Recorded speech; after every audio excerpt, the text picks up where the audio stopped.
See all of you again. So it is about 3 minutes after, so let's begin. So this is the Little Hoover Commission hearing on California electricity costs, part 1, Thursday, February 27th, 2025. My name is Pedro Nava. I'm chair of the Little Hoover Commission, and thank you all for joining us today. I want to introduce the other commissioners who are here already remotely, as well as those that will be joining us shortly. We have Vice Chair Anthony Cannella, Commissioners Dion Aroner, David Beyer, Janice Sidley, Gil Garcetti, and Jose Atilio Hernandez will be joining us shortly. Also with us today are the Commission staff, the Executive Director Ethan Rarick, Deputy Executive Director Tamar Foster, Project Managers Crystal Beckham and Daniel Harris McCoy, as well as analysts Ashley Hurley and Sharon McAllister. Let's do a little bit of housekeeping before we turn to the subject at hand. We are live streaming today's hearing on Zoom, and we'll have a public comment session at the end of our hearing. Commissioners' audio and video will be turned on throughout the duration of the hearing. Commissioners, you may mute yourself if you wish.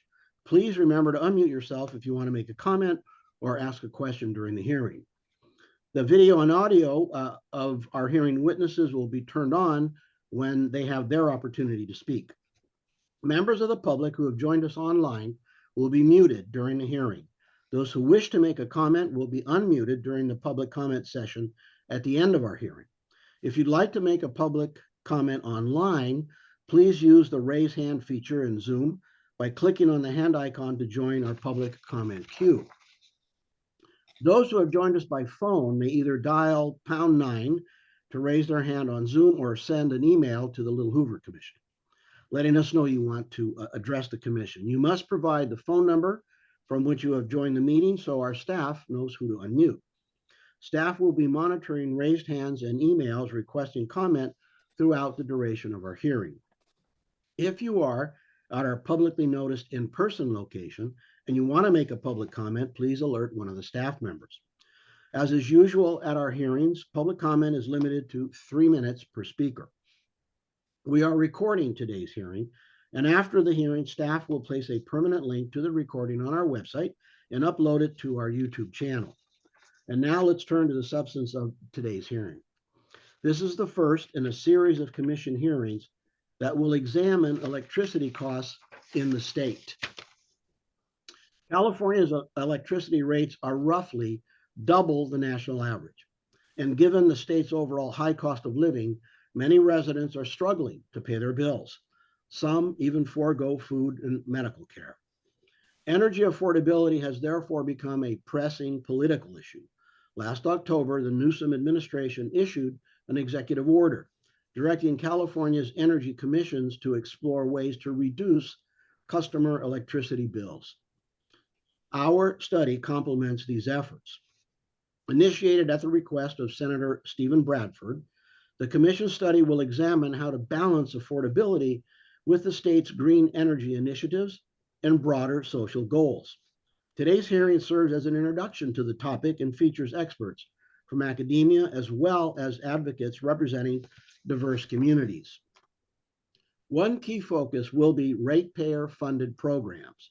These initiatives support essential energy subsidies and the green energy transition, yet serve to increase customer energy bills.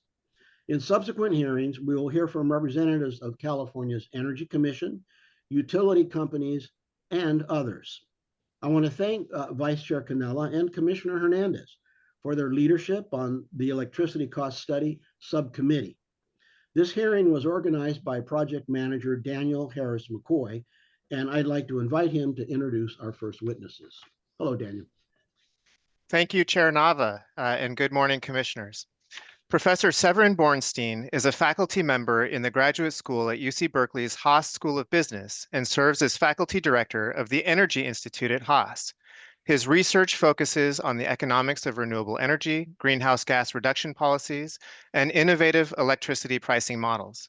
He earned his AB from UC Berkeley and his PhD in economics from MIT. Professor Borenstein, you may begin your testimony. Good morning. Oh, there we go.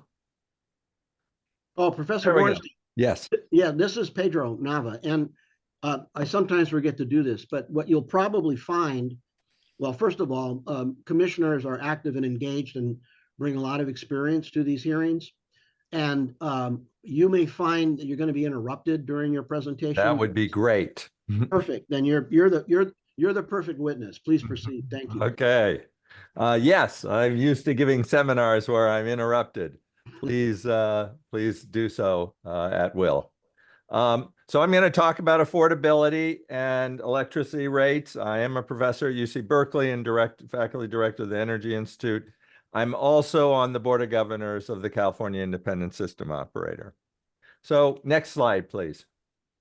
So the first thing to note is that electricity rates have been going up quite a bit. This is in inflation adjusted terms for 2024. And it shows the extreme increase we've seen over the last 5 years. The San Diego line has this drop down in 2024, but everyone expects that to be temporary and expects rates to continue to rise. Next slide, please. This poses a concerns. Whoops, too far. Can I ask two quick questions? One is, Yes. do you have a slide that would show the rise in the rates relative to CPI, or so that we know how much it's actually rising? So these have already taken CPI out. Oh, okay. So Okay. these are real, adjusted for inflation. Got it. And so those are all above inflation. Got it. Okay, thank you. And also, secondly, do you track LADWP and their rates? I don't have a slide of that here, but the increase has been less, I will tell you. Okay, thanks. But Keep they- going. Sorry to interrupt. So, Mr. Chairman, this is David Byer. Sorry for interrupting, but could we take a step back? Some of us know very little about electricity or electricity rates. And so before we dive in to the price increases, can we take a step back? And there are a series of slides I'd like to make reference to that I think the staff has that are from the Legislative Analyst Office on what it is we're talking about. That is generation, transmission, distribution, who the players are, their relative size, those kinds of things, because otherwise we're diving into a world we haven't heard a description about. I mean, it would be fine if this was our second hearing, but right now we don't have a picture of what the bread box looks like. So I don't know, Ethan, maybe you could. Yeah. Commissioner Byer, if I may interrupt that, my apologies. The slides that we prepared, you and I may have miscommunicated, were those taken from our own background or not from the LAO report? And so, let me try and summarize what would have liked the slides to show, which is we're talking about generation of energy, the transmission of energy, and the distribution. And that fundamentally, there are 4 big players in the state, 3 investor-owned utilities, and 1 public utility that Commissioner Sidley just referenced. And let's deal with the big 4. Those utilities are regulated in different ways. And my kind of oversummary is there's electricity rates, and then there are things that Commissioner Nava talked about, which is climate-related methods of influencing how energy is generated, and social equity goals of subsidies for lower income people. And if you look at the utility bills, those are reflected in a kind of confusing way.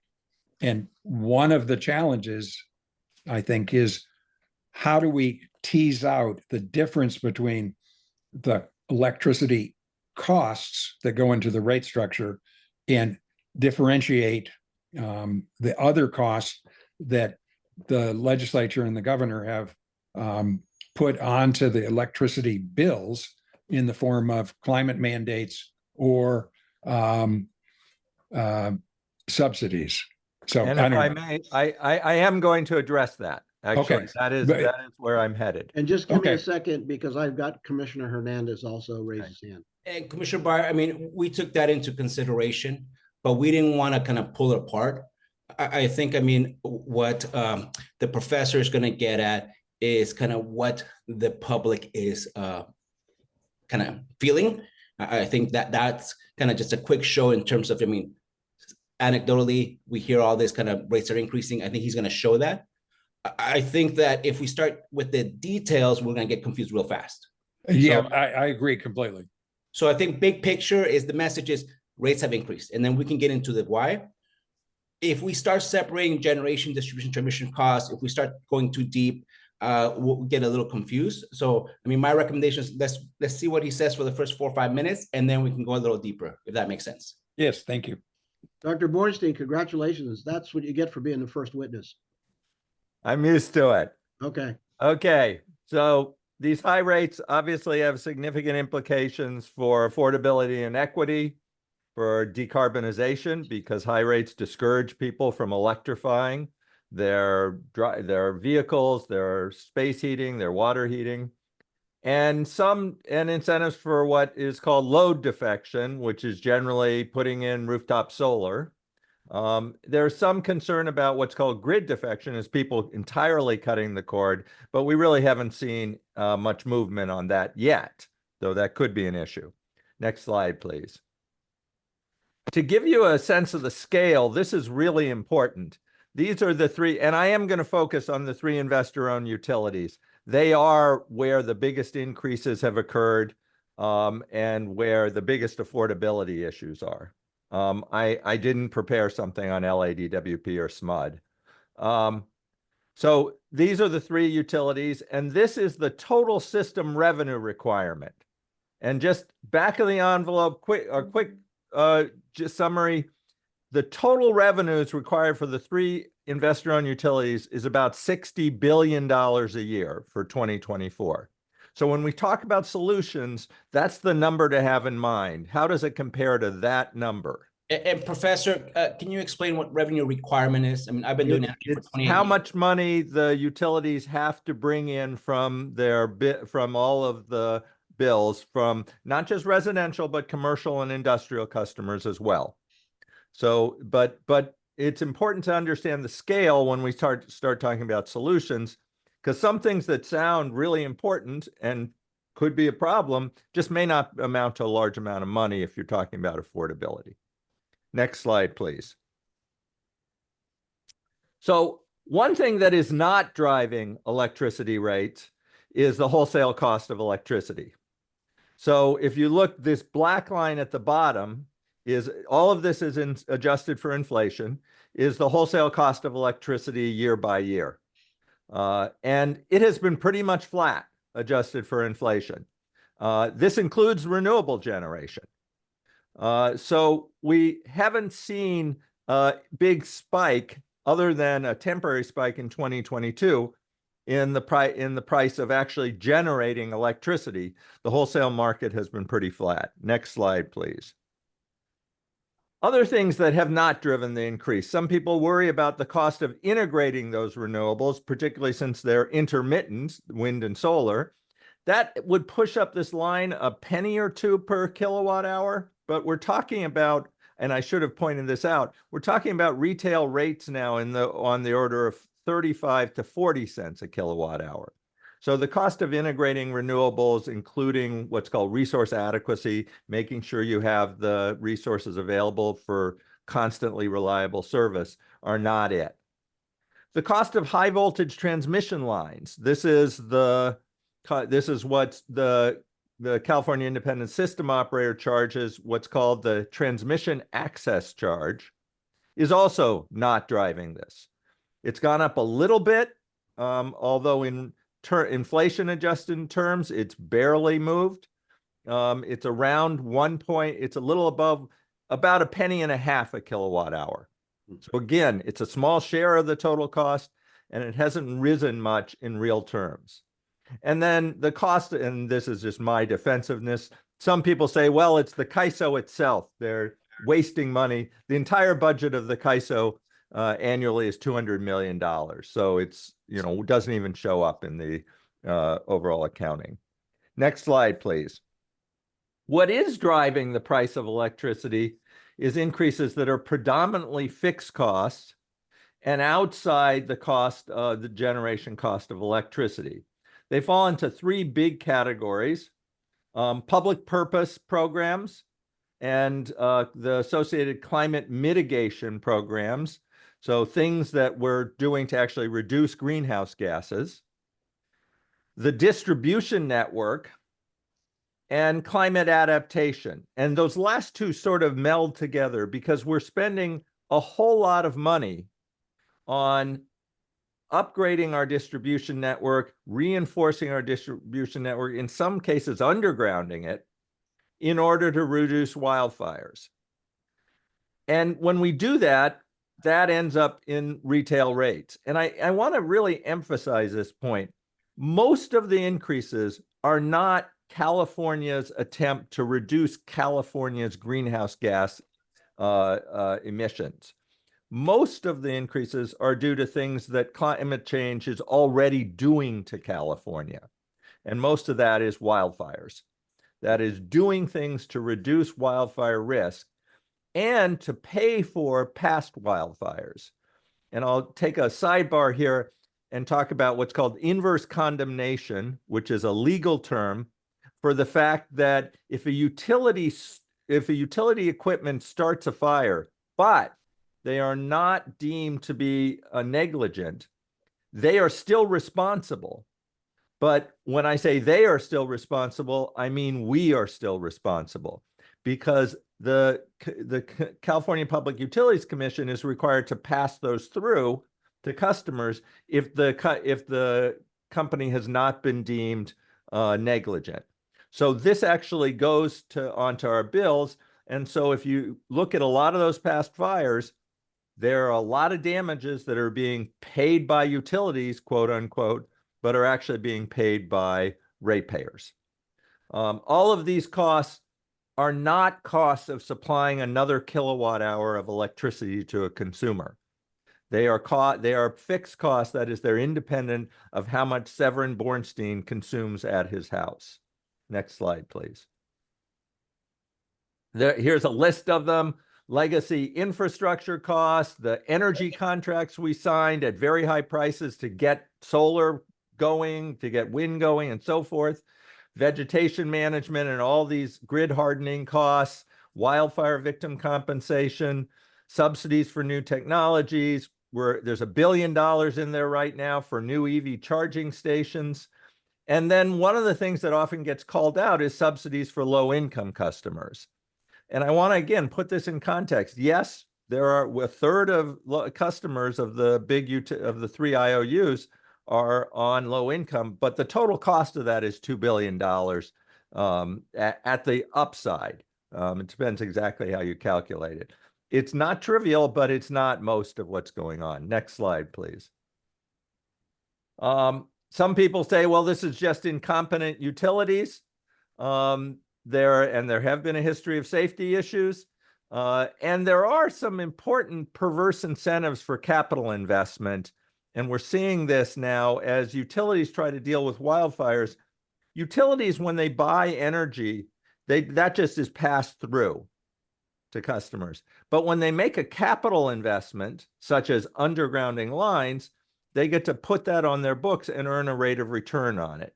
And if that capital investment is too high, if the rate of return they are allowed to earn is too high, that's a cost that gets passed through. And I think there are some serious problems, and some of my colleagues and former graduate students have done work on this, that the allowed rate of return has not really followed the decline, some of the recent declines in the cost of capital. And Professor, can you just talk about the average rate of return? I know historically it's been about 8%, but sometimes it goes as low as 5%. Is that correct?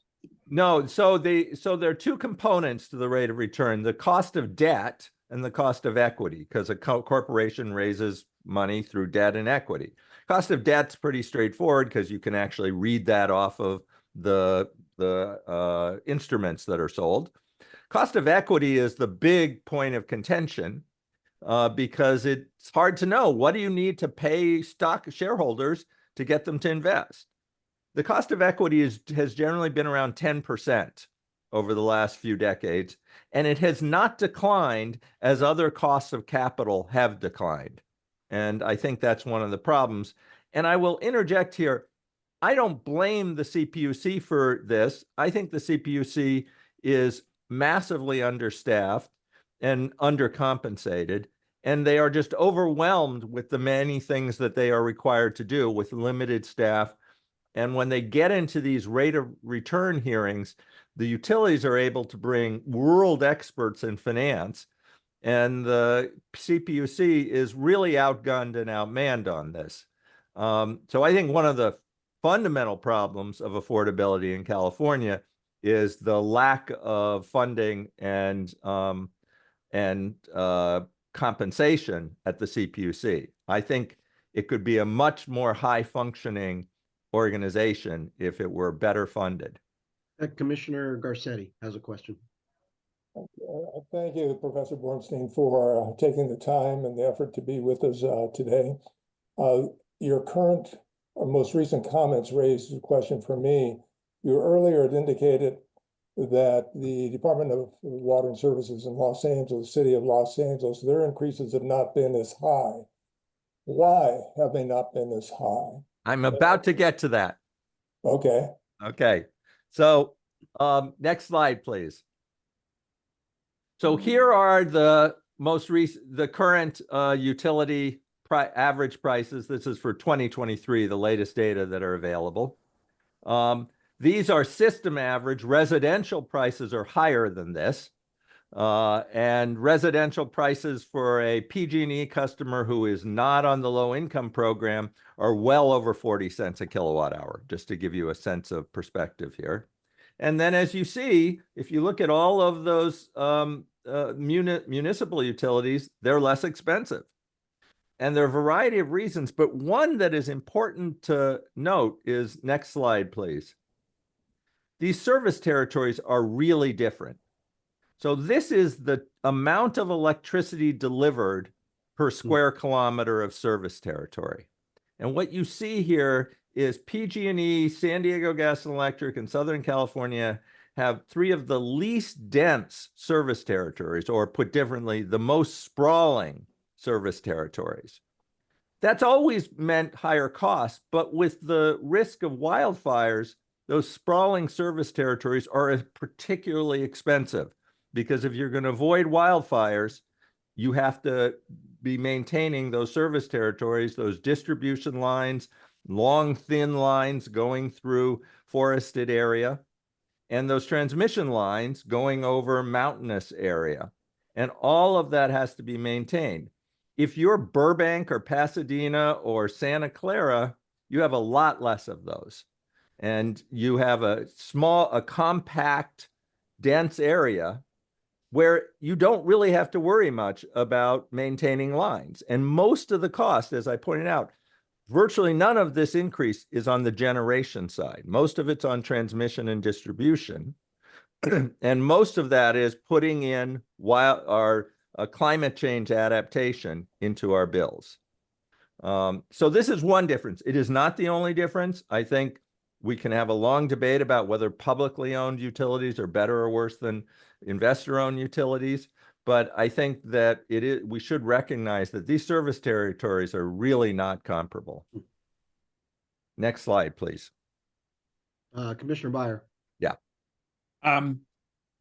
At the risk of oversimplifying things, if one were to take the costs that go into generating, transmitting, and distributing electricity and separate out all other, I'm going to call them social programs, that is subsidies, hardening infrastructure, responding to wildfires, et cetera, and put the former on ratepayers and the latter on state government to fund out of the general fund. Wouldn't it be a clearer distinction between who's paying for what? And that's sort of a general framework, because unless we do something as dramatic as that, electricity rates are not going to fundamentally change unless we come to grips with the other non-generation transmission distribution costs. Yeah, I basically agree with you, and I have advocated for moving a lot of costs onto the state budget and dealing with the climate crisis as we do with coastal flooding and with seawalls and all of these things. We're paying for that stuff out of the state budget. We're not paying for but when it comes to electricity, we're putting it into rates. That said, the distinction is not as clear as you might think. Well, I mean, it's pretty straightforward that we could pay for EV charging stations and low income programs, and even, as I'm about to talk about, subsidies for rooftop solar through the state budget. But then you start getting into things like maintaining lines in more wildfire prone areas. And then some people would say, wait, that's part of just transmission and distribution. And I think the point, if you go back 30 years, what you would find is those costs have increased drastically faster. And that's not because suddenly it became more expensive to maintain transmission and distribution lines in a unchanging climate. It's because the risks have gone up. More people living in the wildland urban interface, more drier area, or more higher wildfire risk, and the inverse condemnation costs. How you treat those is going to have a huge effect on how much you're changing rates, because that is a big share of what's been going on. So just a separate question on reinsurance. Recently, we did a study on homeowners insurance, and both the governor and the insurance commissioner have suggested that insurance companies who cover residential should be able to do reinsurance, and that would be a positive thing. Is there a reinsurance concept that would facilitate essentially putting on the state budget the reinsurance premiums to pay for past wildfires, to remove them from the electricity bills? Well, I don't think you can really go to insurance markets of any sort for past wildfire costs. There's nothing to insure at that point. Right. It's just a liability. Right. Utilities do carry some insurance, and now we have this pooled insurance fund that was created in 2019 or 2020 across the utilities. But that is paid for largely out of utility rates. We could say we're going to have an insurance fund that is paid for by the state. There would be some controversy about whether we should, or how that would be paid for, and whether that's an equitable reallocation of that risk, because obviously some utilities that are in low risk areas are not keen on paying that subsidy. Let's just be clear. We are cross-subsidizing households who live in higher risk areas within PG&E and Southern California, Edison, and even San Diego territory. There are people who live in urban areas and people who live in more rural areas and low density areas. Those people are at higher risk, and they pay the same rates as the people who are at lower risk. We are doing that as a policy choice, but then the lines stop at the edge of the utility. So for instance, if you're Alameda Municipal Utility, not to pick on them, but that's an island that is very low risk, and they have avoided paying for the high costs of people living out in the more rural wooded areas, because they aren't part of PG&E. They are completely surrounded by PG&E, but they're not part of PG&E. So we see that sort of differentiation in the cross subsidy that would be ended if we started paying for this through the state budget. And obviously, there are entities who are on the low cost end of it who wouldn't be happy about that. By the way, this also leads to the inclination of some cities, San Francisco, I think, being the poster child of this, to want to exit PG&E because they think they can do it more cheaply themselves. And they very well might be able to, because part of their cost is paying that cross subsidy. Thank you. Okay, and then the last thing I will mention, and then I can talk about solutions if you'd like me to. I have some slides, or we can just do Q&A, is the effect of distributed generation. So what I've told you so far basically supports the finding from the CPUC, my own research, studies by Natural Resources Defense Council, the Utility Reform Network, all of which say that the actual cost of providing more electricity is probably less than 10 cents a kilowatt hour, including the emissions, the greenhouse gas emissions. So when you put a price on those greenhouse gas emissions, it's still less than 10 cents a kilowatt hour. But we pay 30 or 40 cents a kilowatt hour.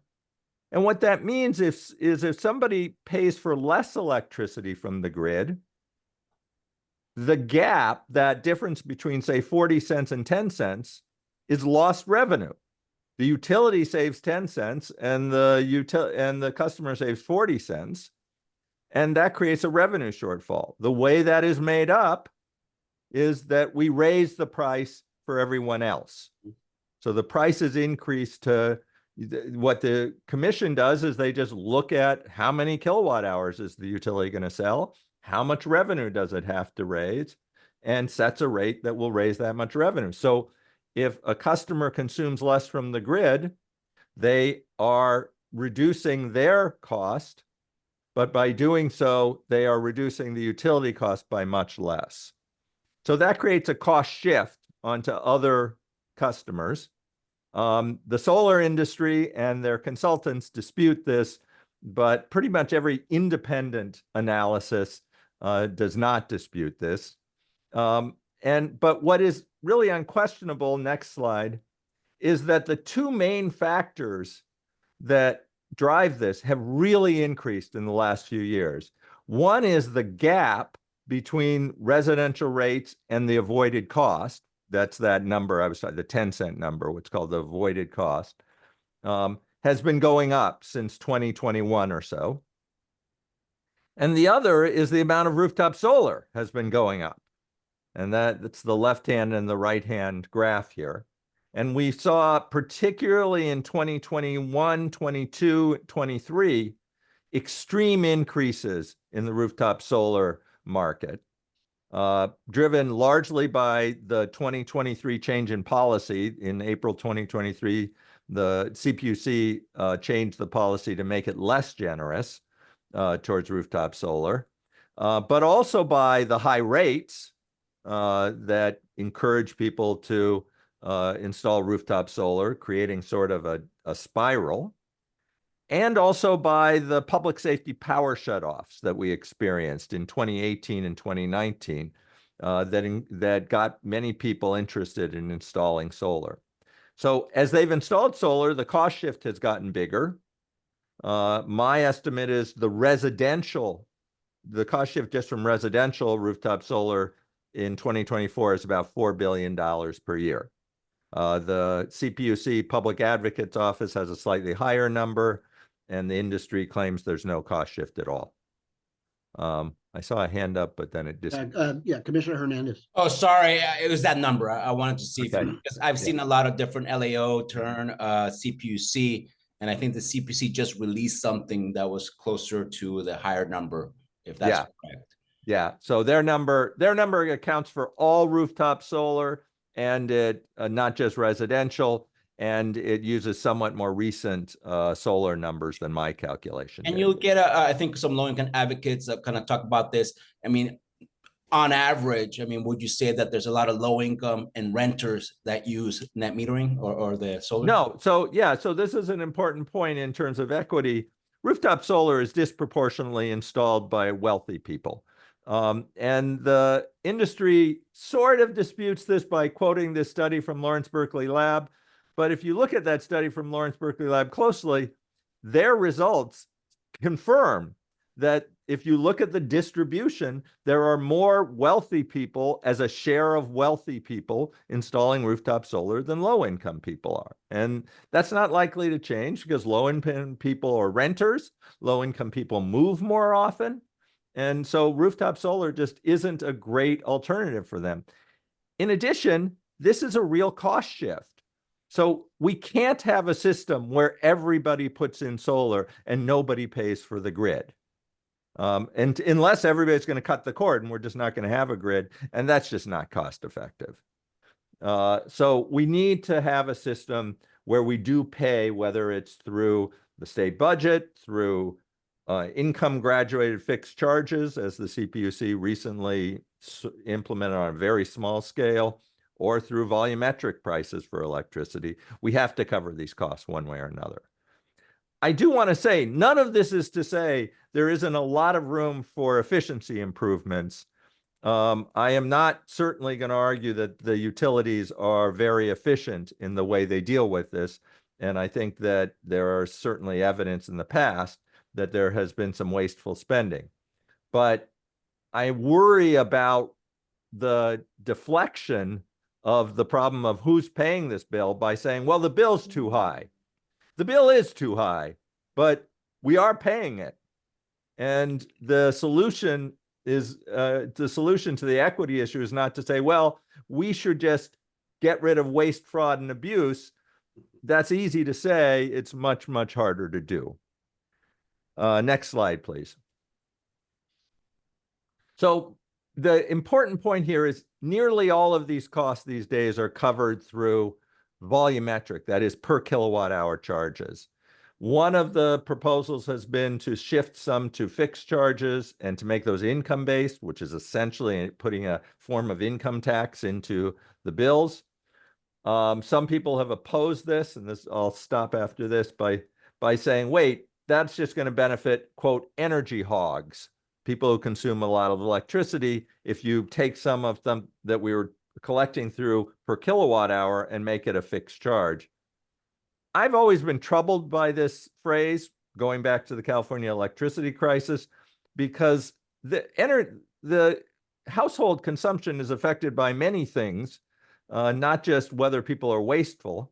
And I recently did a study that looked at what if you control for things that you don't really want to penalize, like the number of people who live in the house, what part of the state they live in, and whether they've been able to install rooftop solar. If you adjust for those three things, those three factors explain 75% of the difference between the high users and the low users. So most of this is not wasteful use of electricity. It's that you have a lot of people in your house. And by the way, when you use this term without those adjustments, it disproportionately hurts low-income customers and it disproportionately hurts Latinx customers. Those are the people who, adjusting for number of people in the house, living in a hot climate, and not having rooftop solar, are hurt by this use of this characterization of an energy hog. Next slide, please. Okay, I can talk about solutions, but I was told we've probably run over. Of course, you guys have spoken, have asked questions too. I'm happy to continue and talk about solutions, or we've sort of covered these. You can raise the volumetric rate. You can implement some sort of fixed charge. Demand charges are this idea that you charge people more for their own peak usage. It's really not an effective solution for reasons I can go into, or you can move some of these costs onto the state budget. Commissioner Garcetti.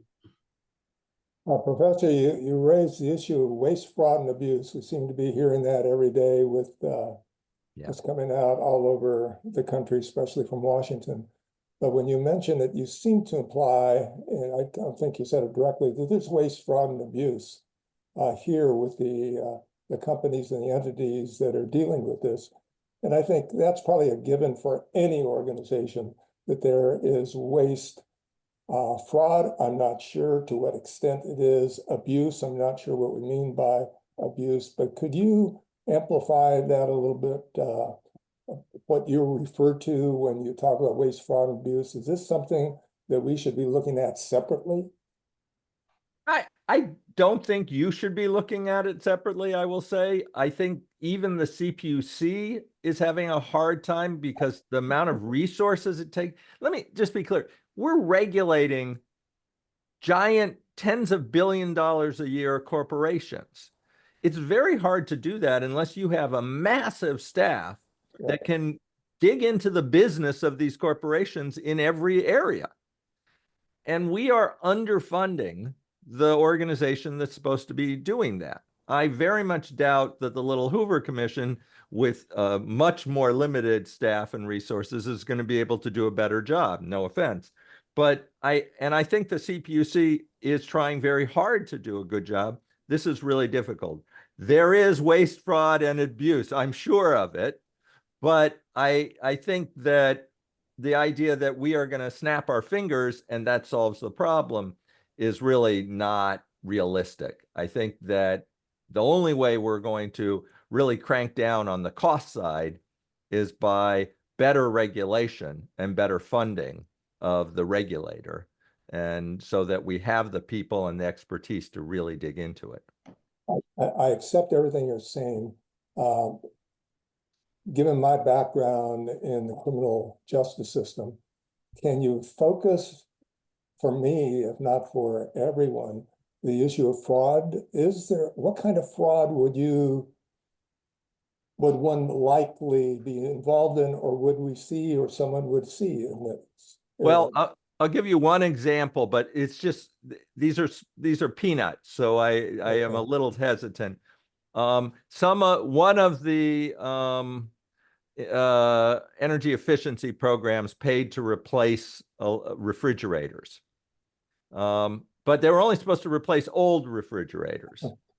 And one of my students did a study, because you could actually, from some of the information, figure out whether they were doing it. And some of the contractors just weren't doing it. They were replacing newer refrigerators in order. And so, and as soon as the paper came out and this was pointed out, they cracked down on it.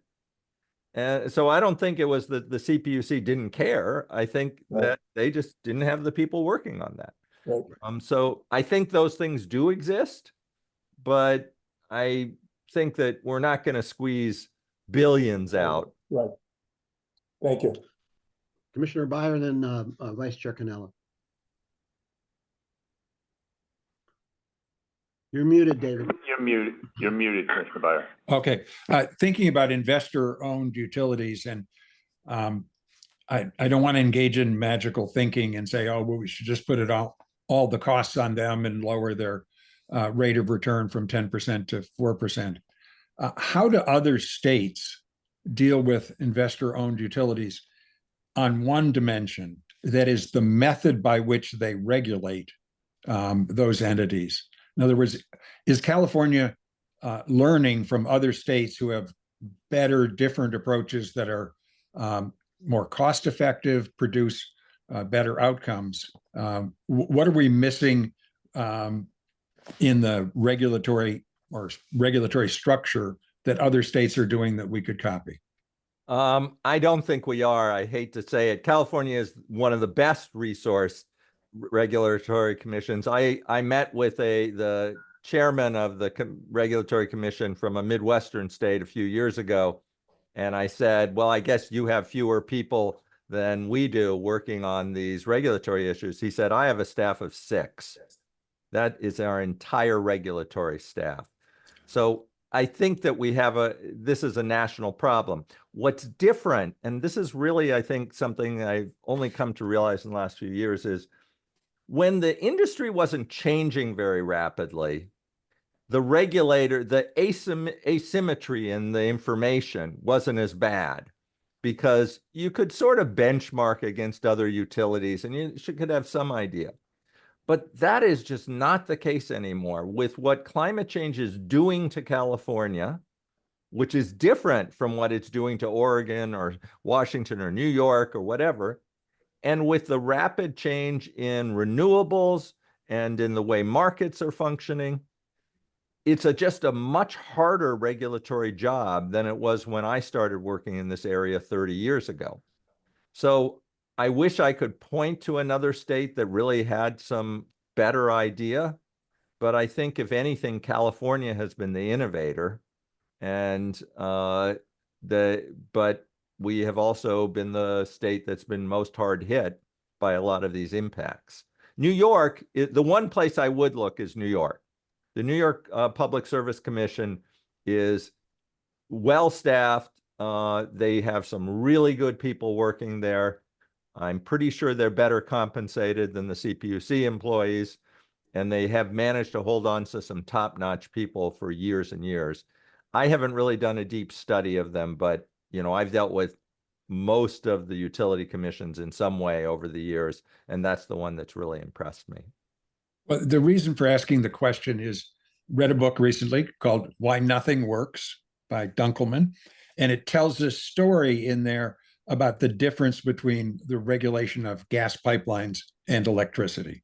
That is, the federal level, there is the Federal Energy Regulatory Commission. There are other tools that could be applied to the national energy market that would potentially permit more easy transmission of carbon sparing energy from other states.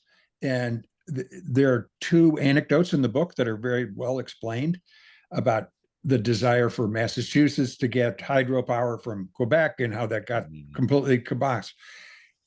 Are we maybe looking at the wrong question when we're talking just about the state? And shouldn't we be talking about the electricity market more broadly, particularly on the generation transmission side? And that may be an approach which wouldn't ordinarily come up in a state legislature. I think that's a real problem on a national basis, and the asymmetric treatment of gas pipelines versus electricity transmission is a real thorn in the side of anyone who studies this area. But if you look at what's driving our prices higher in electricity in California, that's not the big issue. We should be building out a better regional electricity market. In fact, there's a bill to move in that direction. And as a CAISO board member, I am very much on top of that. But I want to be realistic. That's not going to move the needle much on retail rates, because most of what's happening on retail rates is not transmission or generation. Most of it's in the distribution, some public purpose programs, and the impacts of climate change. Thank you. Vice Chair Canelo. Thank you. I feel like this is a different question than Commissioner Breyer just asked, but because you talked a lot about regulation, but there's poor people all over the country, and there's goals to be better with the climate all over the country. Are there any other economic models out there for other states that may serve better than what we're doing in California? Are you aware of any? So California has by far the most aggressive low-income program in the country. And I think that most other states really don't have low-income programs or have minimal programs.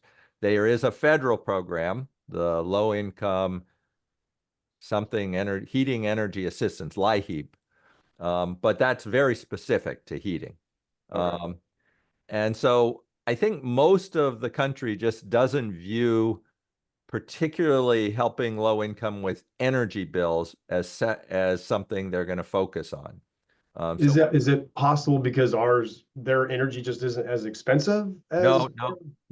These include areas where people their rates are lower, but they spend much more than we do, because you're living in the northern part of the country, you have very cold winters, and if you're living in the southern part of the country, you have a lot of air conditioning. So it's that in some cases, there just isn't much of a safety net at all.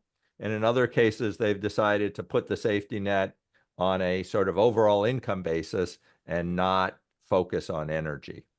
Okay. Then you talked about transferring some of the cost to the general fund.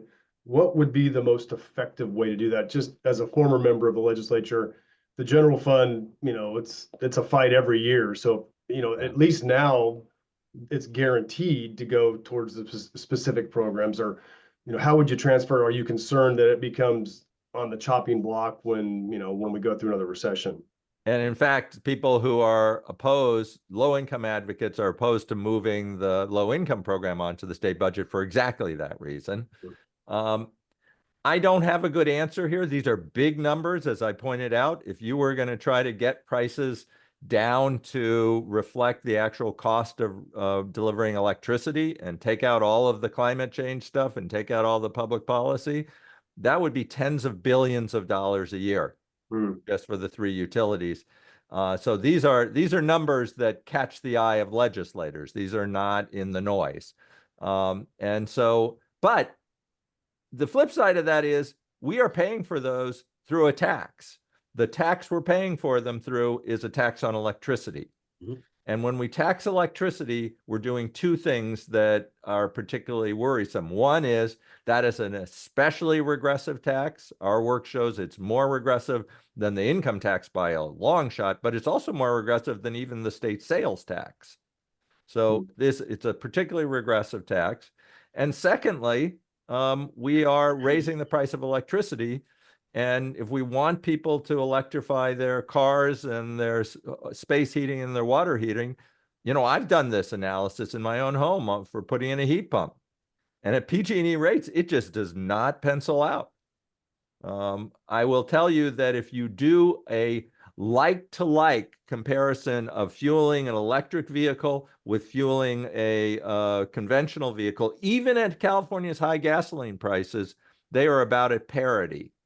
And if electricity really cost what it costs to deliver electricity, it would be massively cheaper. People would see huge fueling savings from an electric vehicle. But we're not seeing that because of all these other costs that are built into the rates. Thank you. Commissioner Hernandez? So in terms of comparing to other states, California, we do what we want. And a lot of times we think we lead, and it's more of a, let's see what California does and we'll learn our lessons, pro or con. 1996, we decided to deregulate. And there's a long debate, as you know, Professor, in terms of regular, deregulated states. 2002, we said, just kidding. So now we're a quasi-regulated state. I was just at NARUC, the National Association of Regulatory Utility Commissioners. These are the PUCs of all the states. I don't know why I like to go. Maybe I like to hang out with all the engineers and consultants and also lawyers. But in any case, there was something that stuck to me that I was going to come back and do some homework. Maybe you can help me with this.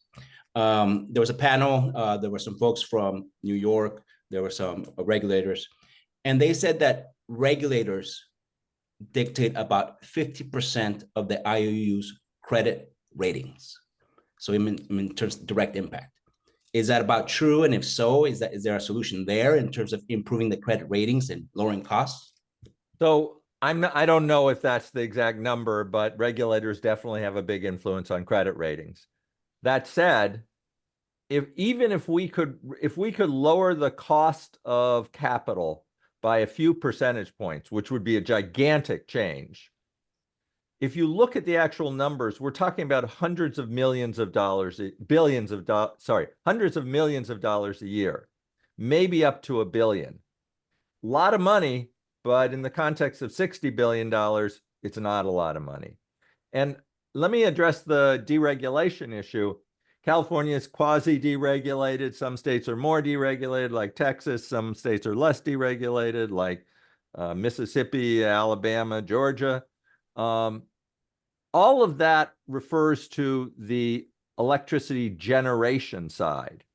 It has no impact on the transmission and distribution side. In fact, California has been a real pioneer in at least getting some competition into the transmission side by actually bidding out new transmission lines and competitively, and not just saying the utility builds all of them. But distribution, which is where most of this is coming from, is regulated everywhere.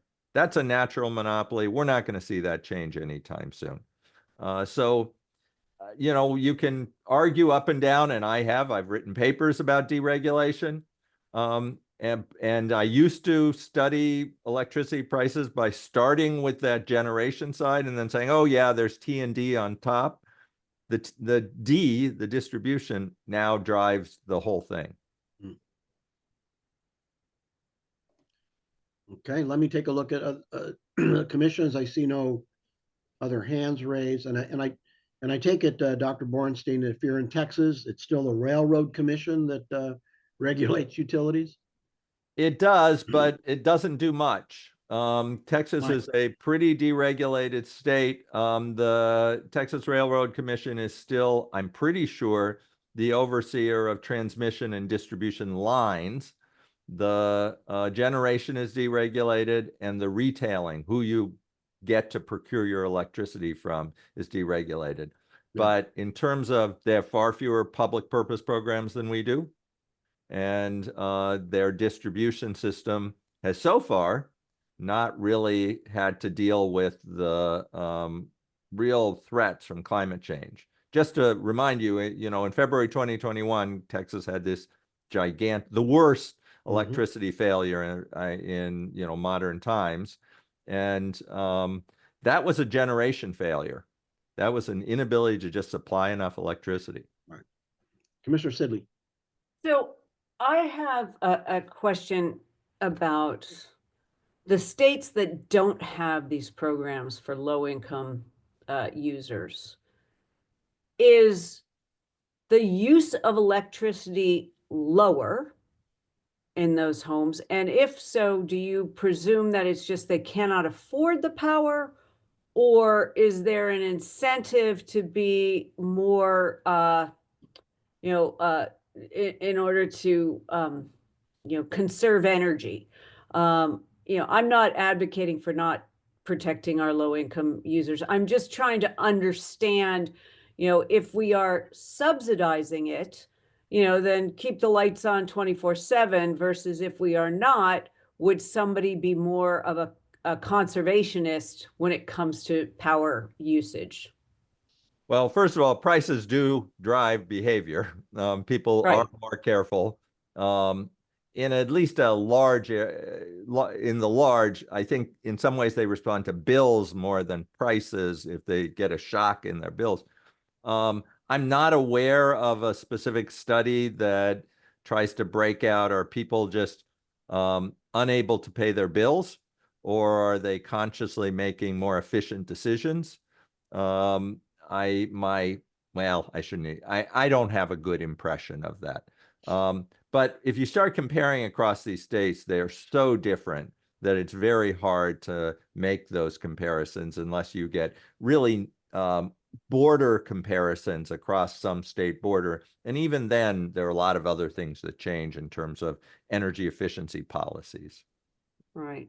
And I guess maybe the state, California, could add something to our program about efficiency, that maybe somebody would get more of a subsidy if their efficiency went down as an incentive. I mean,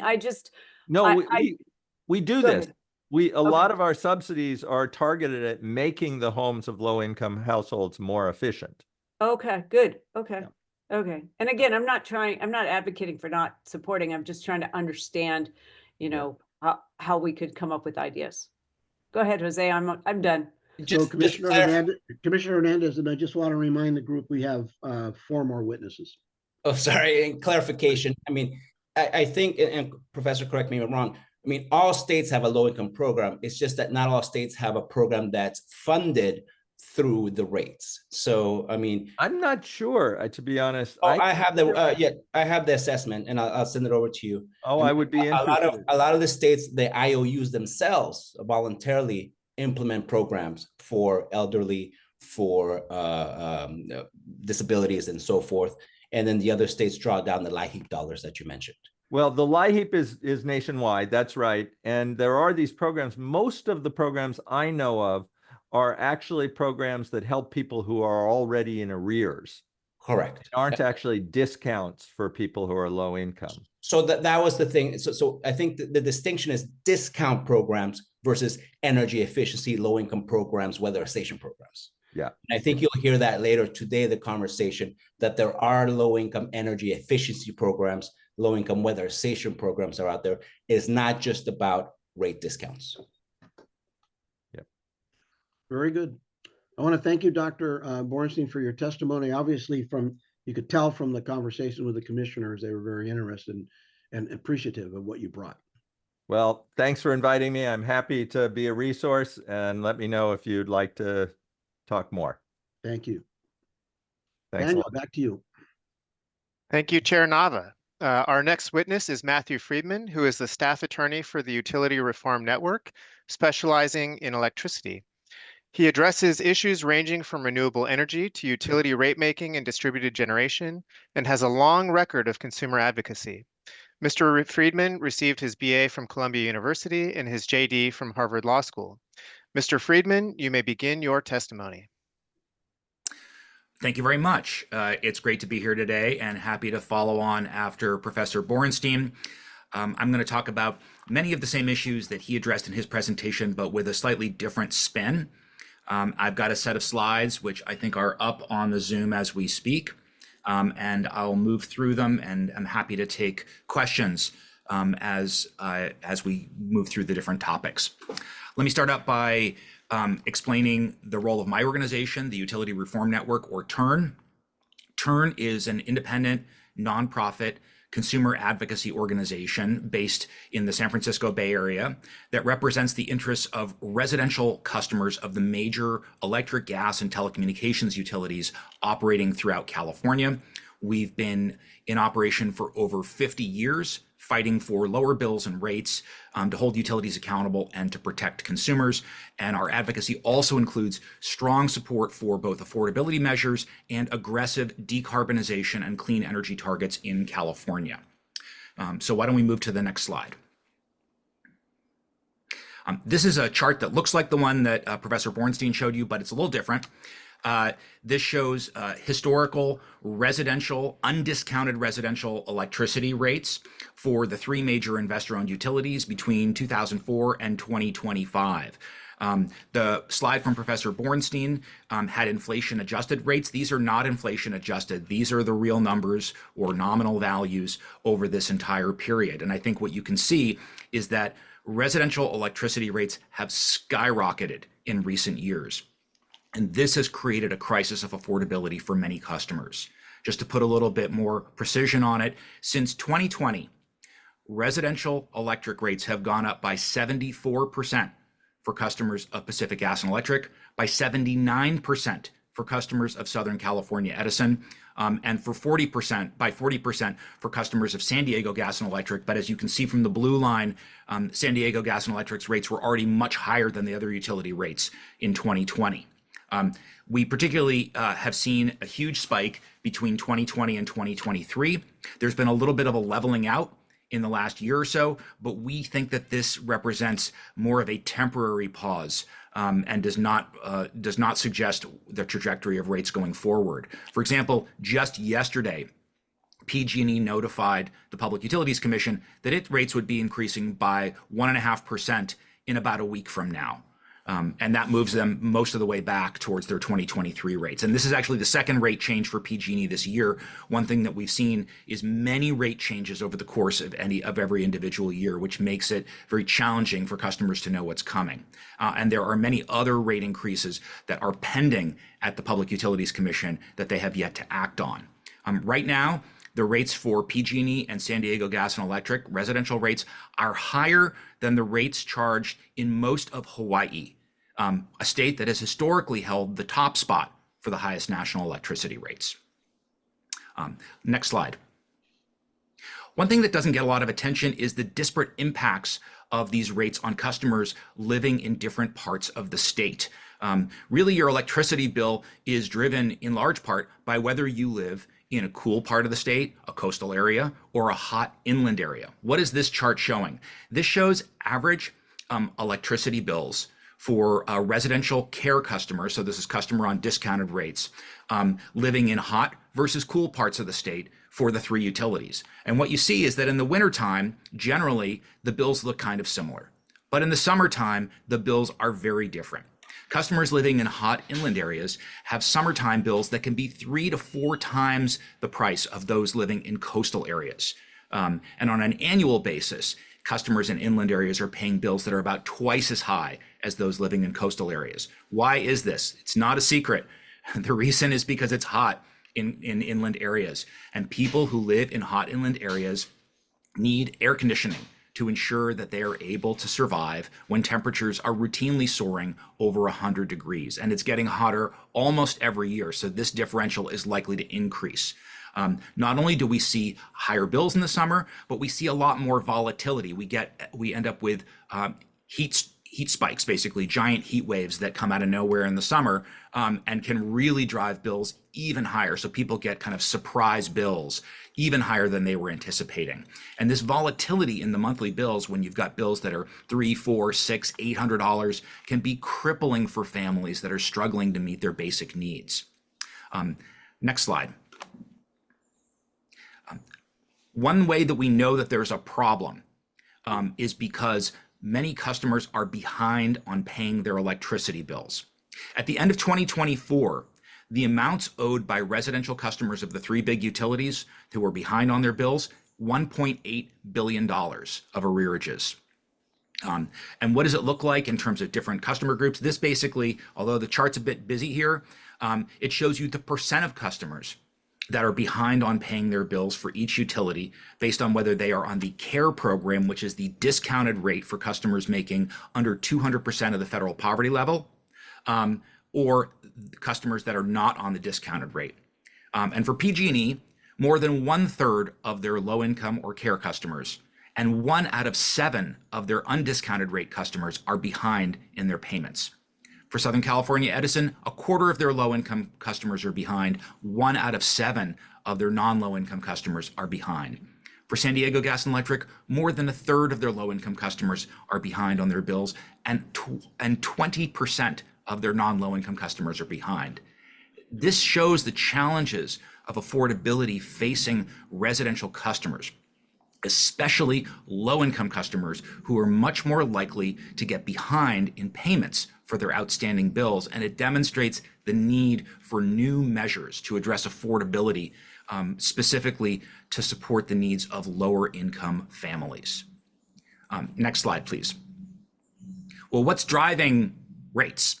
I think Professor Borenstein did a good job laying out many of the factors that are driving rates. These are very complicated exercises to even try to unpack what the utilities are charging us for. I'm someone who spends most of my time litigating cases in front of the Public Utilities Commission. I'm constantly diving into multi-100-page filings, thousands of pages sometimes, with huge reams of work papers, all trying to figure out what are they actually spending their money on. It's complicated, but what's not that complicated at the high level is that it's true. Electric distribution system spending is one of the primary drivers of rate increases, particularly in recent years. Pacific Gas and Electric, between 2023 and 2025, their distribution rates went up 80%. Southern California Edison's distribution rates have more than doubled since 2021. Why is this happening? Well, a big piece of it is wildfire mitigation spending. And that spending currently comprises, as I show on the slide, between 11% of the total revenues for Southern California Edison and 24% of the revenues for PG&E. I see there's a question.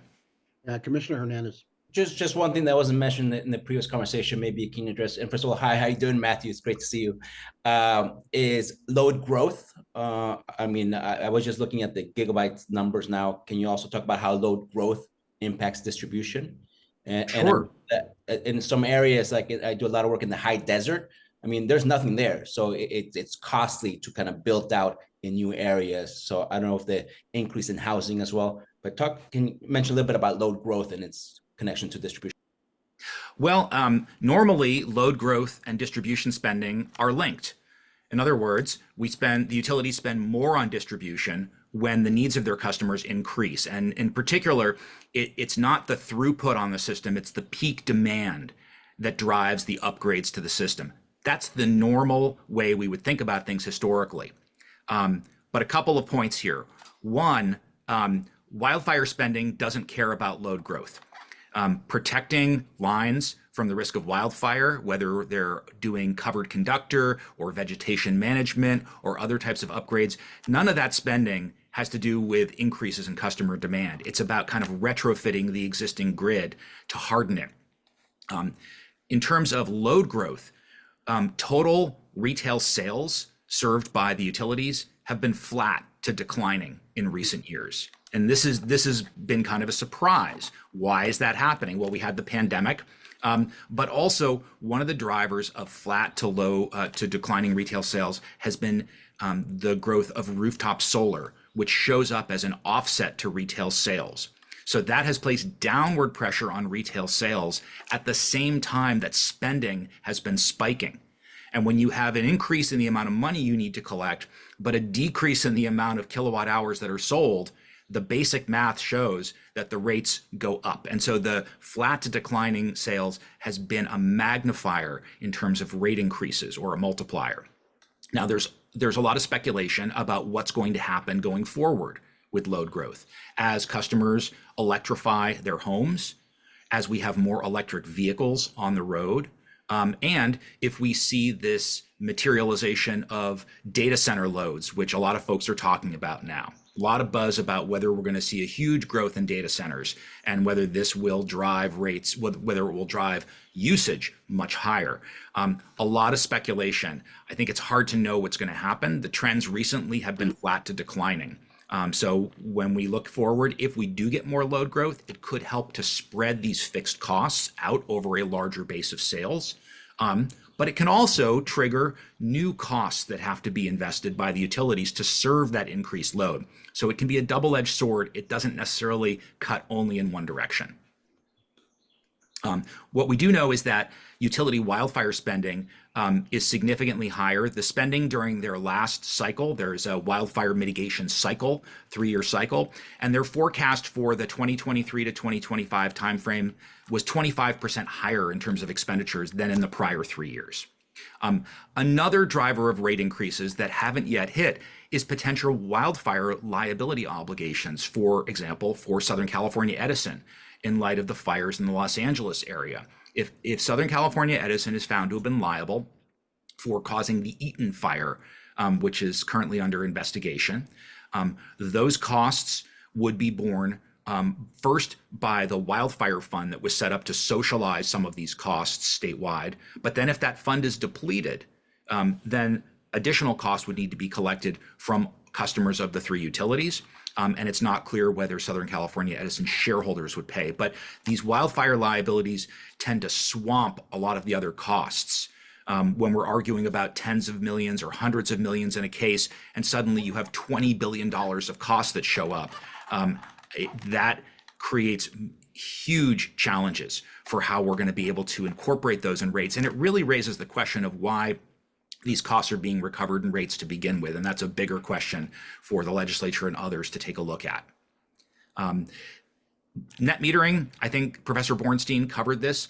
Depending on the utility, between 15 to 22% of residential customers are served under net metering tariffs today, and total behind the meter solar or rooftop solar in the utility service territories has increased by 80% since 2020. Huge increase. The annual cost shift associated with this has risen. It's more than doubled in the last few years. The estimate that Professor Borenstein cited, his estimate is in the range of $4 billion. The Public Advocate's Office has an estimate in the range of about $8.5 billion. Regardless of where you land on that scale, this is a big number, and the cost shift is going to continue to rise in coming years. Why?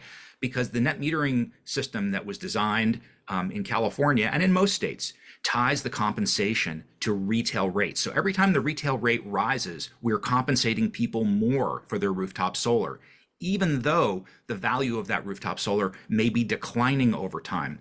as more solar gets into the system. And so there's a real mismatch between the compensation provided and the value provided. And that mismatch is not absorbed by the utilities and their shareholders. It's basically passed on to all the other customers. We're socializing those costs. And you have to ask yourself, is it fair? We like solar, we like rooftop solar, but is it fair to pass on significant costs to all of the customers, particularly when you have this issue, as mentioned by Professor Borenstein, where those with solar tend to be wealthier. They're homeowners. 45% of Californians are renters. If you are a renter, because you do not own your home, you cannot put solar panels on your roof. It's not your roof. And you have a classic split incentives problem. Why does the landlord put a solar panel on the roof to benefit the tenant who pays the utility bill? This has been a problem that we've seen in energy efficiency, and it's true for rooftop solar. And that's why the net metering program has been a program for homeowners. And we need to just recognize that and think about what we can do to develop alternatives that benefit renters. Then we've got legislatively authorized spending. You know, the legislature likes to tell the Public Utilities Commission to initiate new programs. This has been a longstanding thing. Part of it is because bills that require increases in rates only have a majority vote requirement in the legislature, whereas if you want to raise taxes, you need a 2/3 vote. Those who work in the legislative context understand this. So the legislature likes to direct the PUC to do things, but part of the problem is that when the legislature is looking at proposals, there are no estimates of how much it's going to cost ratepayers. The estimates that the legislators get are how many full-time employees does the regulatory agency need to hire to administer the new program, right? So that's the cost estimate. How much is it going to cost the PUC to implement your bill? Not how much is it going to cost ratepayers if your bill is implemented. And I think that the lack of consideration of ratepayer costs has been a problem. So I've got one example here on the slide. Diablo Canyon, the nuclear power plant owned by Pacific Gas and Electric, located in the Central Coast, was slated to shut down this year, but due to legislative action in 2022, that plant is going to continue to operate until at least 2030. And the process by which that extension happened was kind of a classic legislative last-minute consideration of a bill that nobody had seen until a week before the end of session. That was proposed by the governor's office. And there were a lot of big sweeteners in that bill for Pacific Gas and Electric. We found out only after the fact how big those sweeteners are. Today, the costs of Diablo Canyon are expected to be about $1.35 billion in 2025, and about $723 million of that is above the cost of electricity, alternative cost of electricity you could buy in the market. And 2/3 of that above market cost that ratepayers are being charged is due to special incentives that were provided to PG&E by the legislature. And strangely, all of those costs are being collected from customers of all three utilities. It's kind of an unprecedented arrangement. It's an example, though, of how legislative rate making can be a contributor to rate increases. And then the last thing I'll say is in terms of future rate drivers, changes to federal tax law and grants. We're all aware of the chaos happening at the federal level right now, where every day we are learning about new programs that are being suspended. California is heavily depending on grants from the federal government to support its energy infrastructure build out under the Inflation Reduction Act and the Infrastructure Act passed under President Biden. There's a lot of support and a lot of money coming to California. $1 billion for a hydrogen hub, $1 billion for Diablo Canyon, $250 million for solar programs, a $15 billion loan guarantee. Are all these on the chopping block? We're not sure. Yesterday, for example, the Energy Commission in California announced that the federal home electrification and appliance rebates were being paused in California due to the federal funding freeze. Yes, I see there's a question. Yeah, Commissioner Sidley. Yeah, just quick question. Do you have any idea when you gave this legislative example for Diablo Canyon, keeping it open, why all those incentives were added? This is a great question. You know, my own view on this is that the governor's office wanted to keep the plant open and went to PG&E and asked what it would take to keep the plant open, and PG&E had a wish list, and they got their wish list as part of the deal. So Unfortunately, we had a lot of concerns about the bill once we saw it, and we urged the legislature to modify or reject it. Our pleas were not heard. And so the legislature, in the fury of the last days of the legislative session, decided to give the governor what he wanted. And that included a bill that had a lot of incentives for the utility. So give an example of what these incentives are, if you don't mind. Oh, sure. So it included a $1.4 billion loan from the state general fund, much of which may never be paid back. So taxpayers are going to be contributing to this. And part of that loan was $300 million worth of spending that PG&E basic money PG&E could spend on anything it wanted. Didn't have to be linked to Diablo Canyon.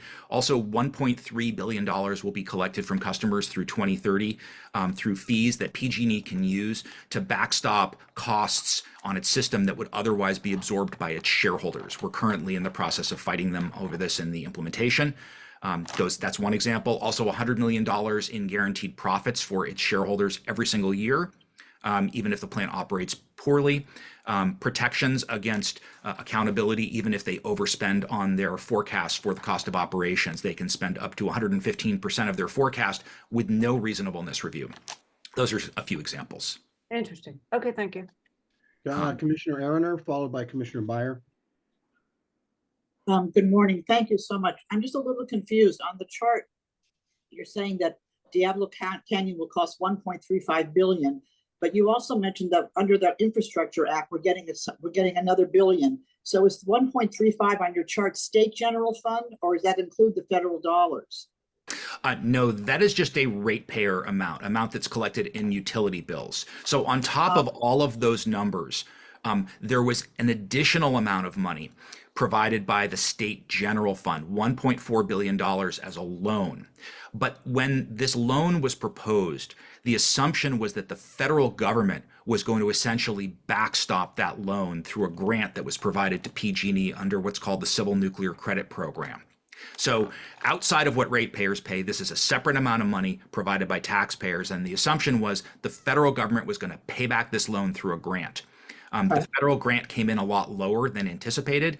And now I think some of us are wondering if that grant is going to be paused and identified as an example of fraud, waste, or abuse, or whatever the terms are that they're using now to suspend funding at the federal level.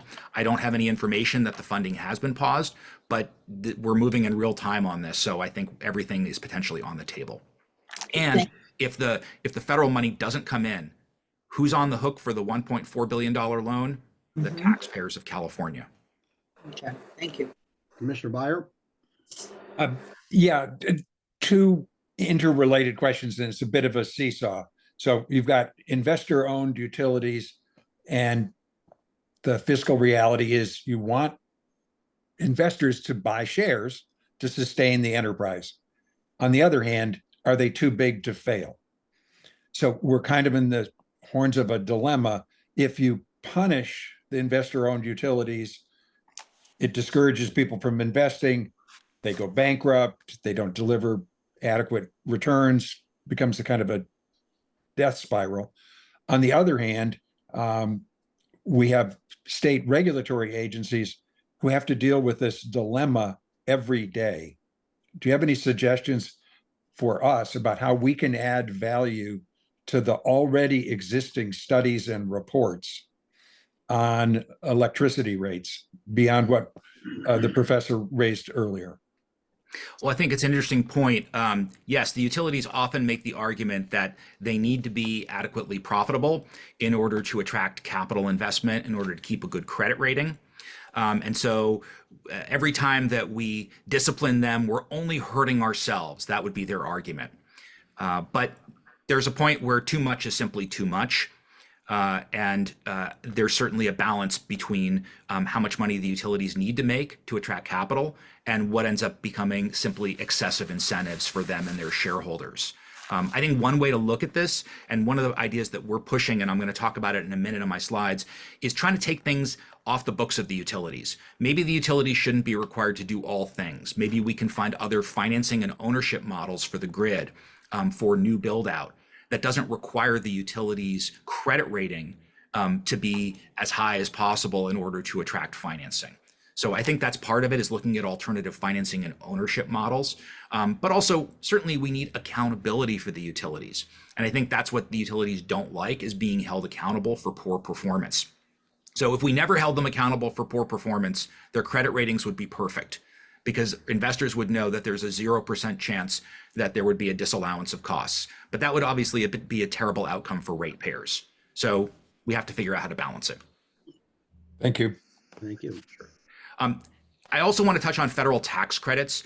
During the Biden administration, there were huge new tax incentives that were adopted, particularly the investment tax credit for clean energy projects, including battery storage. And all of that is potentially on the chopping block as part of the tax package that will be considered in Congress this year. The Public Utilities Commission currently projects over 20,000 megawatts of new clean energy generation resources are due to come online between 2025 and 2028. All of these projects that are under construction today or development rely on these federal tax credits in order to make the numbers work. So repealing those tax credits could jeopardize the development of these resources, could force renegotiation of contracts, widespread terminations, bankruptcies, and higher prices for consumers. And if we do see a big dislocation in the market and a lot of projects we're expecting to come online that don't happen, it's going to cause prices of electricity and generation capacity to rise. It will create chaos in the markets, and it's going to drive up prices for customers. So I don't mean to be too grim about this, but I really think that the role of the federal incentives is very substantial in terms of stabilizing future rates for California. Next slide, please. So assuming that that nightmare scenario doesn't happen, where are rates expected to go? The Public Utilities Commission every year publishes a report. It's called the SB 695 report. And it includes a lot of great data. If you're interested in a deep dive on utility costs, revenues, rates, projections, this report is quite readable, I think, and useful to take a look at. So the PUC has done projections, and it looks pretty ugly. Their average rate increases through 2027, they project to significantly exceed inflation. So for example, they've expected PG&E rates to go up 10% a year, the other two utilities between 5 and 6%. And if we sort of benchmark where are we now compared to where they forecasted, for PG&E in Southern California Edison, actual rates are running slightly above those projections that they did. Now, the PUC is not known for its excellence in forecasting, but this gives you an indication as to the general trajectory of rates, and it's not good. So next slide, please. So what can we do? Well, I've got some legislative ideas, but before I get there, I just want to mention the PUC does have the primary role of oversight of the utilities and approving spending. And what they need to do is apply tough scrutiny to spending requests provided by the utilities. There was a question raised before, is there a lot of waste, fraud, and abuse going on? Is that what we're seeing by the utilities?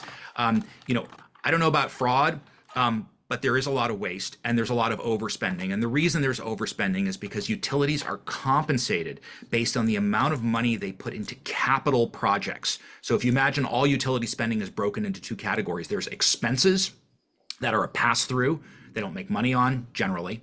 And then there's capital projects, which they recover over long periods of time and they get their rate of return on that. Utilities are heavily motivated to max out the amount of money they spend on capital. And the PUC needs to be disciplining them on that front. And they need to make sure that the utilities are limited in terms of their spending to support essential grid needs. So the first step to controlling rates is constraining utility spending. And one problem we have, and I say this as a litigator in proceedings at the PUC, is that they typically only address disputes that are actively raised by parties in the case. So utility asks for a large amount of money, they might have 20 elements to their request, and parties like Turn and others come in and we challenge a subset of those requests. What about the parts of the request that aren't challenged? Well, the PUC typically just approves them by default. I don't think that's a good strategy for the regulator. They need to apply discipline to everything the utilities ask for, not just areas where there's a live challenge. So what can the legislature do?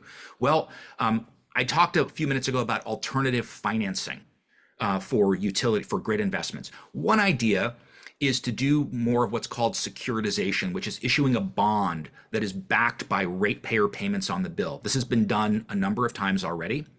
The benefit is you get a very good rate of interest on that financing because it's secured by the revenues of all customers.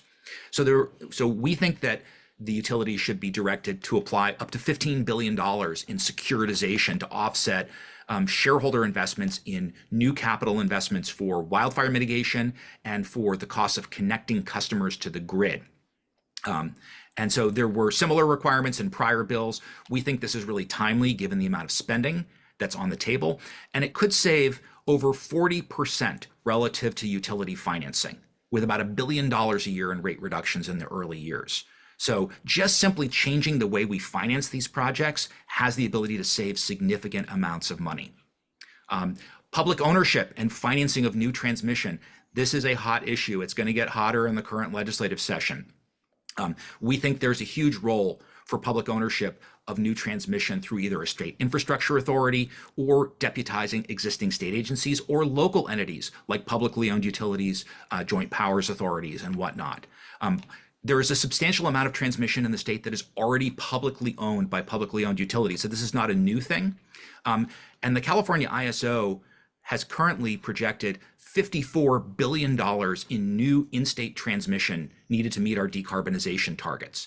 But utility financing and ownership is the most expensive way to own these projects. I know there was a discussion earlier about what's the return on equity for investor-owned utilities. And the number was put out there saying, well, it's about 10%. It's been about historically. What you need to understand is that's an after-tax number, meaning when the utilities collect that 10% from their customers, they also collect the cost of the taxes they have to pay on their return from their customers. And that ends up increasing the cost by about 40%. So to give the utility $1 in profit, they collect about $1.40 from their customers. So instead of it being about a 10% return, think of it more like a 14% return. And now you start to understand why public financing that might come in at 4 or 5% looks so much more attractive.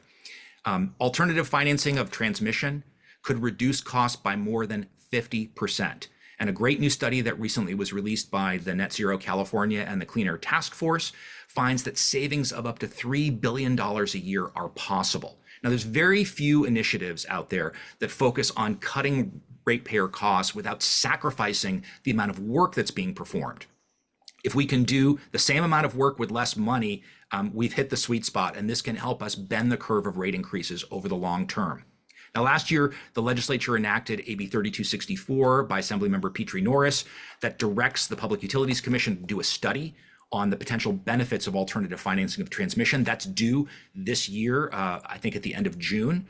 And Senator Steve Padilla has just introduced SB 330, which is intended to unlock the opportunity associated with alternative transmission financing. So there's a lot of activity on this. We think this is the time and the place for the state to be doing these looks at big ideas that can help us to save money on these huge investments down the line. Now, external funding to reduce rates. This was another topic that came up in Professor Borenstein's presentation. The state income tax is very highly progressive, a much more equitable way of collecting societal costs than using the sales tax or electricity rates. Just to give you an example, and this is from Professor Borenstein's own work, households earning more than $200,000 a year pay more than 40 times the amount of state income tax as households earning less than $50,000 a year, 40 times more. But those same households pay 2 to 3 times more in electricity rates. So there's a huge gap. When you collect money through income taxes, a much more progressive way to collect these costs, especially when they are societal in nature, than through electricity rates. So we support using tax revenues to the maximum extent possible to cover these costs. And we also think it's important to look at the state's cap and trade program, which puts a carbon price on emissions in the state to support this kind of work. The cap and trade program has been bringing in about $8 billion a year recently. $3 billion of that has been going directly back to utility ratepayers in the form of a credit on their bills. We think there needs to be more money coming from that program, and a greater share of that needs to come directly back to customers. And that's the original promise of cap and trade and carbon taxes. It's not a tax, we're just recycling the money. We're giving it back to customers. Well, let's give it back to customers. Let's give more of it back to customers to help reduce the burden they're facing in paying their bills. Next slide, please. Other ideas that we have floated for how to bend the curve here is requiring inflation-constrained spending proposals by the utilities. The utilities don't have any limits on how much money they can ask for or how often they can ask for the money.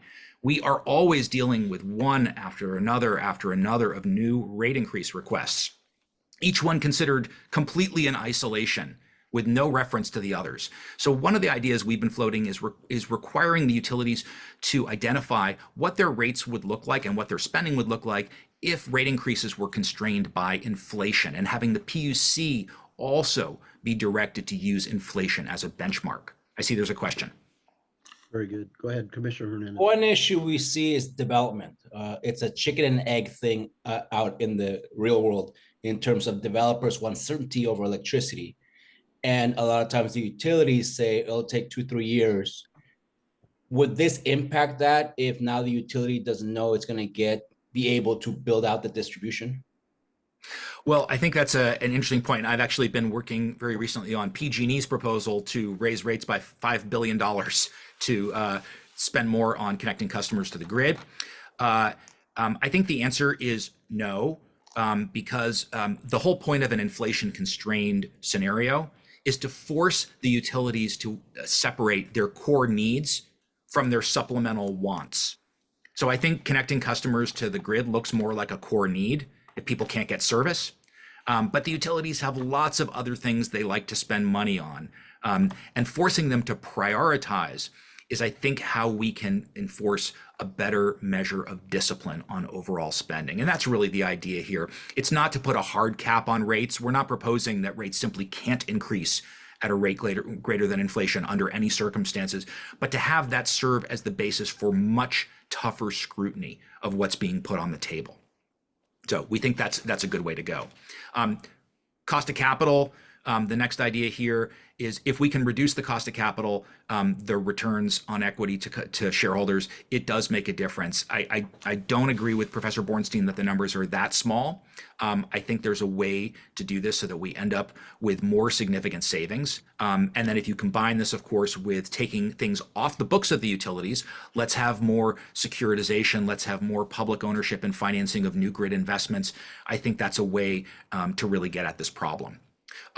Then low-income customer bill relief. California has very aggressive programs to provide low-income discounts for customers on the electric side. On the natural gas side, though, the discounts are lower. So the typical discount for a customer served by an electric utility, an investor-owned electric utility on their electricity bill is 30 to 35%. That's the typical discount. But on the gas side, it's 20%. And we talk a lot about electrification, people switching from natural gas to electricity, from petroleum to electricity. Who are the last people who are going to electrify? It's lower income customers. It's particularly renters who happen to be disproportionately low income. So if gas customers are watching their bills increase and we have lower discounts for the low income families there, I think it just increases the burden. We need to think about how to increase those discounts on the gas side. Yes, another question. No, great point, but there is some history to that in that the low income rates were capped at 2002 levels for the longest time. And when that cap was removed, that's when the increase or discount went to 30%. And I don't think there's been anything similar on the gas side. Yes, well, in fact, the discount was even higher than 30 to 35%. There was a time when it was over 40%. I think you know this. We've worked on this together in the past, but state law now has codified this range of discounts of 30 to 35%, with some exceptions. And in fact, we're going to see somewhat higher discounts when the income graduated fixed charge goes in, because that fixed charge is designed to provide greater bill relief to low income households. That's how it's structured by design. So also we talked about net metering, what could be done on the net metering side, what looks like sort of a modest reform. A modest reform might be to look at the duration of legacy tariff protections. If you put in a solar system in 2019 or 2020, how long should you be entitled to the old tariff? Meaning this retail rate exchange, because the PUC has reformed these tariffs in the last couple of years. Well, the status quo is you get 20 years under the old tariff. And so that means that a large surge of customers that signed up just as the deadline was approaching for the new tariff, customers that signed up in 2023, they've got that tariff until the 2040s. that creates a long tail of cost shifting as rates continue to go up. Is 20 years really the right number, especially when customers are able to pay back their systems typically in something that looks like more like 5 years or 7 years? One way to do this would be maybe to reduce the legacy time period to 10 years from 20 years. And that's not, doesn't mean you don't get anything, you don't get any compensation. It means the compensation goes down after 10 years to a more manageable level. What about when customers sell their homes? You know, if you put something on your roof and you sell your house, is the new owner entitled to your old utility tariff arrangement? Or maybe that's the time when it sunsets. I recognize it's a difficult issue, but it's something that's important to look at if we're going to try to get our arms around the fact that if you have a 20 or 25% of customers with rooftop solar and we don't do anything to adjust the compensation provided to them as rates go up, it's like taking a huge piece of cost control off the table. It ties at least one, if not both of our hands behind our back. Yes. Net metering is not only happening in California, happens in other states, and they're addressing some of these issues. I was in Nevada, and they were looking at a income cap, almost like a means test, to try to address the issue in terms of low income don't have access as much, or other population. They were questioning whether or not how it would play out. I mean, would you have to apply and so forth? But is a means test also something to look at as a way to kind of shifting who has access to this program? I think it's an interesting idea. Our means testing in California is really just whether you are eligible for the CARE program. We also have a second discount program called FERA, F-E-R-A, which is for customers that earn between 200 and 250% of the federal poverty limit. And we could, that's how we means test all of our incentives right now. Part of the problem with net metering is you're compensating on the basis of the rates charged to the customer. But if you have a discounted rate for a low-income customer, what you're actually saying is that customer gets a lower level of compensation just by virtue of the fact that they are poor. So we literally have a system that provides higher compensation to wealthier people and lower compensation to lower income people, exact opposite of, I think, where you were going with this. And the answer is we certainly could. And one of the ways that we can compensate for this is to focus our incentives on low-income customer adoption. And the incentives that I think are most valuable and most appropriate are one-time upfront rebates. Not 20 years of rate protection, but literally cash on day one. I think if you are a low-income family and you are having challenges accessing capital because you just don't have capital, a check that shows up day one that offsets the cost of installing a system is the most valuable assistance that you can get. And having that check come not from other utility ratepayers, but maybe from the state's general fund or from the cap and trade system, I think that's the way to fairly pay for these systems and to ensure they provide benefit. But that doesn't get at the renter problem.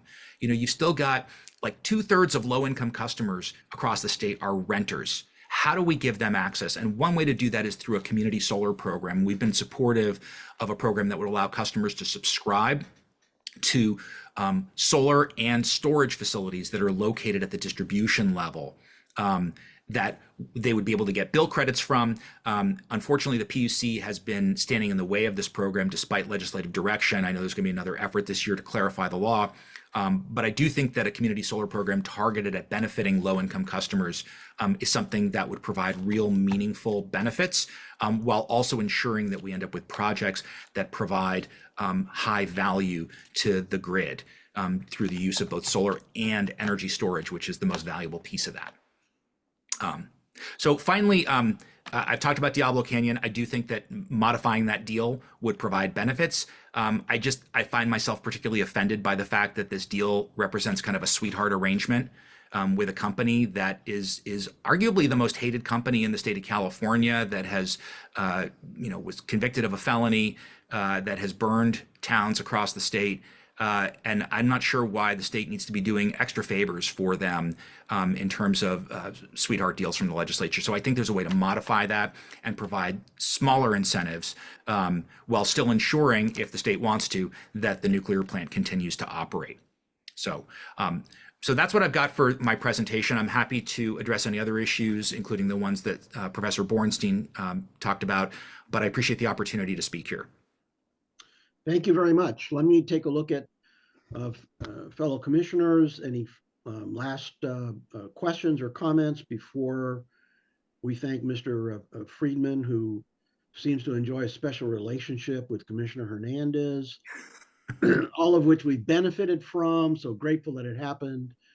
Anybody else up? Don't see it. All right. Mr. Freedman, thank you so very much for your presentation and also for your work on behalf of ratepayers in California. Thank you. It's my pleasure. Mr. Daniel. All right. Our next witness is John Kennedy, who serves as Senior Policy Advocate for the Rural County Representatives of California, where he works on energy, waste management, and wildfire risk reduction. He holds a JD from McGeorge School of Law, an MPA from USC, and bachelor's degrees in history and political science from CSU Bakersfield. Joining him is Leigh Kammerich, who serves as Policy Advocate at RCRC. Mr. Kennedy and Ms. Kammerich, you may begin your testimony.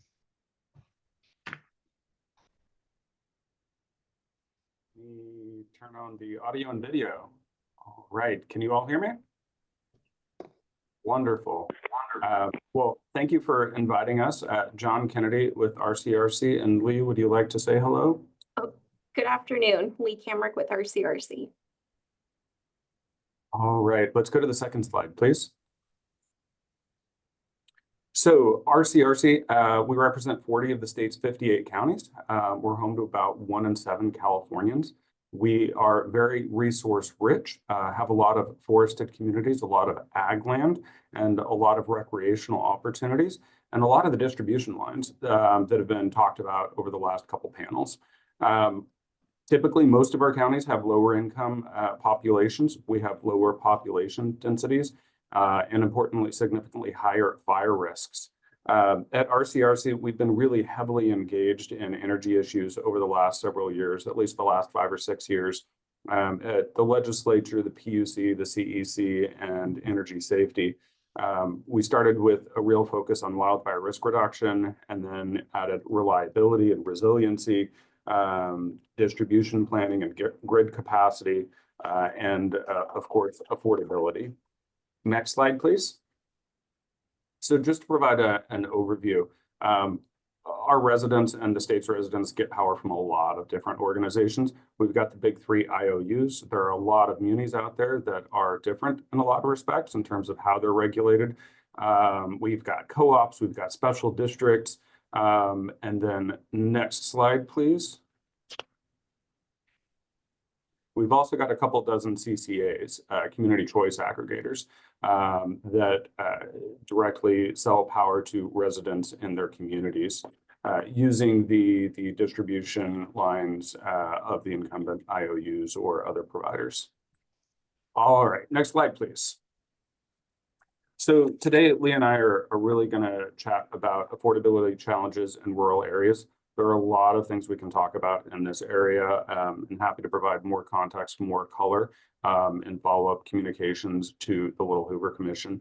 Then talk about some of the energy challenges we face in rural areas. Briefly overview the cost breakdown, which is complementary of some of the previous presentations. The recommendations included in the CPUC's response to Executive Order N524. Briefly cover some other hidden cost pressures, and then suggestions for the future. So with that, if we can advance the next slide, I will turn it over to Leigh. Great.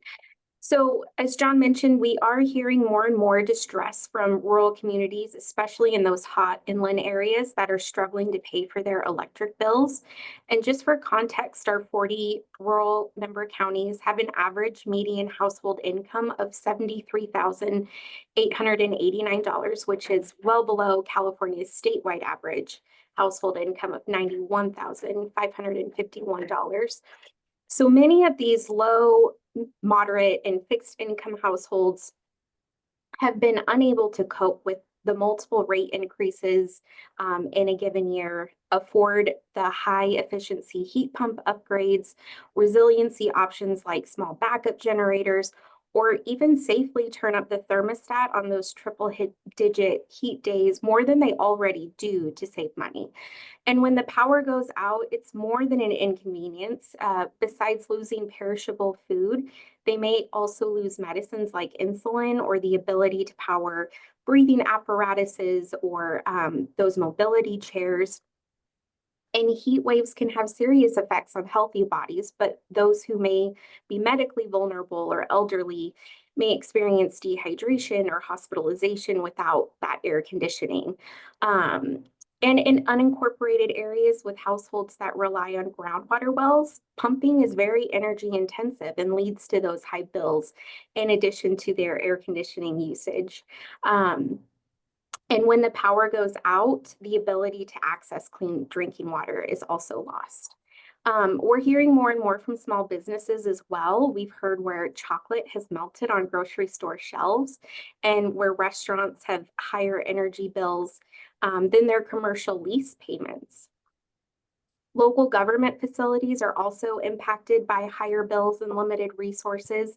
And Cal OSHA, I believe, is exploring some indoor heat rules that will also impact local government facilities, not only for patrons, but also counties as employers. And our libraries, which may serve as cooling centers, have less purchasing power for books and other community resources when so much is spent on electricity. For some of our counties that neighbor Sacramento and SMUD's service territory, the high energy costs and less energy capacity can frustrate economic development, and rates are 4 times cheaper for a SMUD customer than, a PG&E customer right next door. Next slide. So many rural customers are located in Tier 2 and Tier 3 high fire hazard severity zones that have really essential infrastructure safety upgrade needs.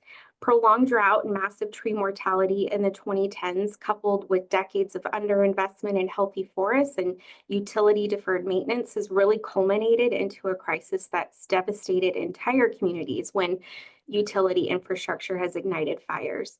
Ratepayers are investing an extraordinary amount in system hardening and as well as biomass programs. While biomass procurement has a higher per electron cost than other generation options, the statewide non-energy benefits really cannot be overstated. In poor air quality regions and non-attainment zones where ag waste cannot be burned or landfilled, biomass is a critical option for those orchards or vines that have to come out, as well as the woody debris as a result of forest health and vegetation management. Biomass is a firm power source that can provide reliability benefits versus other more intermittent clean power sources like solar. And really the alternative without biomass is to leave piles in place or to do open burning, which is not ideal.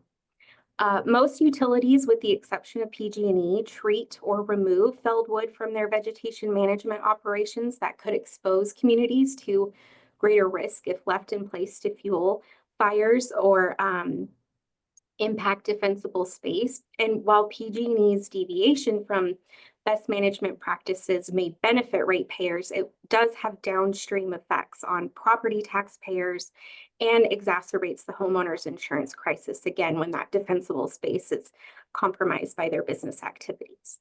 Next slide. And given the extensive infrastructure upgrades needed to safely deliver power, utilities have the option of using 2 different programs that would de-energize power lines in order to avoid some of those catastrophic wildfire ignitions. And these programs are an effective tool, but it can also incentivize a utility to externalize their risk onto others. And I don't think we view it as a long-term solution. Local governments are emergency responders that manage on-the-ground impacts of these disruptions. Power outages threaten public safety and they limit a person's ability to call 911 for help, and they pose direct risk onto individuals. Proactive public safety power shutoffs give local agencies and the public the added benefit of advance notice to prepare for power outages. Residents may need ice chests or batteries, while local governments may need to power microgrids or procure enough generators for hospitals to stay in operation. And more reactive power outages from these protective equipment and device settings, or fast trip as it's commonly known, are growing, but examples of these fast trip settings are difficult to acquire in terms of how they're impacting customers. Monthly reporting required of PG&E's Enhanced Powerline Safety Settings program provides some insight into the reliability issues impacting their system. And while undergrounding and covered conductors will be costly, it is necessary to still improve our grid reliability and resiliency to withstand California's electrification ambitions and decarbonization goals. Next slide. John, I think I'll turn that over to you. All right, I'll jump back in here and talk briefly about capacity constraints. So one of the other things that we deal with a lot in our communities is the time that it takes to connect a new project to the grid or increase energy to a given project when a facility wants to expand. These delays impact housing, critical facilities, economic development. We've seen in Yolo County, they impact homeless shelters and the time frame during which those homeless shelters can open during the colder and wetter months of the year. Even more acute challenges up in the North Coast area, where some local governments were told it would take 7 to 10 years before the utility could provide power to a new hospital or expanded facilities in that area. We've seen a lot of economic development projects where developers are coming into our communities and then walking away because it will take 4 years to 6 years to 8 years or longer to provide power, the power that they need. This has also impacted food processors that are trying to use newer technology, cleaner technology, avoid natural gas in the Central Valley, but they're being told that the utility won't be able to provide electricity by the time they need to open. So there was an open question of whether they'd have to run larger diesel-powered generators in the San Joaquin Valley Air Pollution Control District merely to stay open until the utility could provide power. So I think a lot of these underlying concerns have been with us for the last several decades. It's not a new phenomenon. It's not a COVID supply shortage for parts. There are supply challenges with parts, but at the same time, we are trying to rapidly transform our electrical grid to meet our energy goals, our clean energy goals. In doing so, we're trying to site a lot of vehicle charging stations throughout the state. Those demand a lot of electricity and can suck up a lot of capacity and also take a long time to build and get the capacity in place. So I think we are concerned that we need to rapidly expand our grid system so that we can meet the state's energy goals. I'm not sure we have a real handle on whether our goals will align with the technical ability to deliver the infrastructure, and that we really have a grapple on what it's going to cost and cost to residents over that period. There have been some. I'm sorry, Mr. Oh, I'm Kennedy. sorry. Commissioner Byer has a question. You paint a very, I'll call it bleak picture. And it seems to suggest that the government, in this case, the state of California, and perhaps the federal government, spend more money. How do you square that with the federal reduction in spending? That is definitely a real challenge and constraint in our ability. There has been a lot of federal funding out there and a lot of federal funding that I think PG&E has recently gotten to improve the grid. I'm not sure that that's at risk of being clawed away. We have a lot of state funding for those purposes too. It's a challenge. We need to figure out how we can get there. Part of it's planning, and that's the next bullet point. The state has great tools for energy demand forecasting, so we can figure out what improvements the system needs in what time horizon. But there were some real missing factors in those energy demand forecasts that really exacerbated the problem in some rural areas.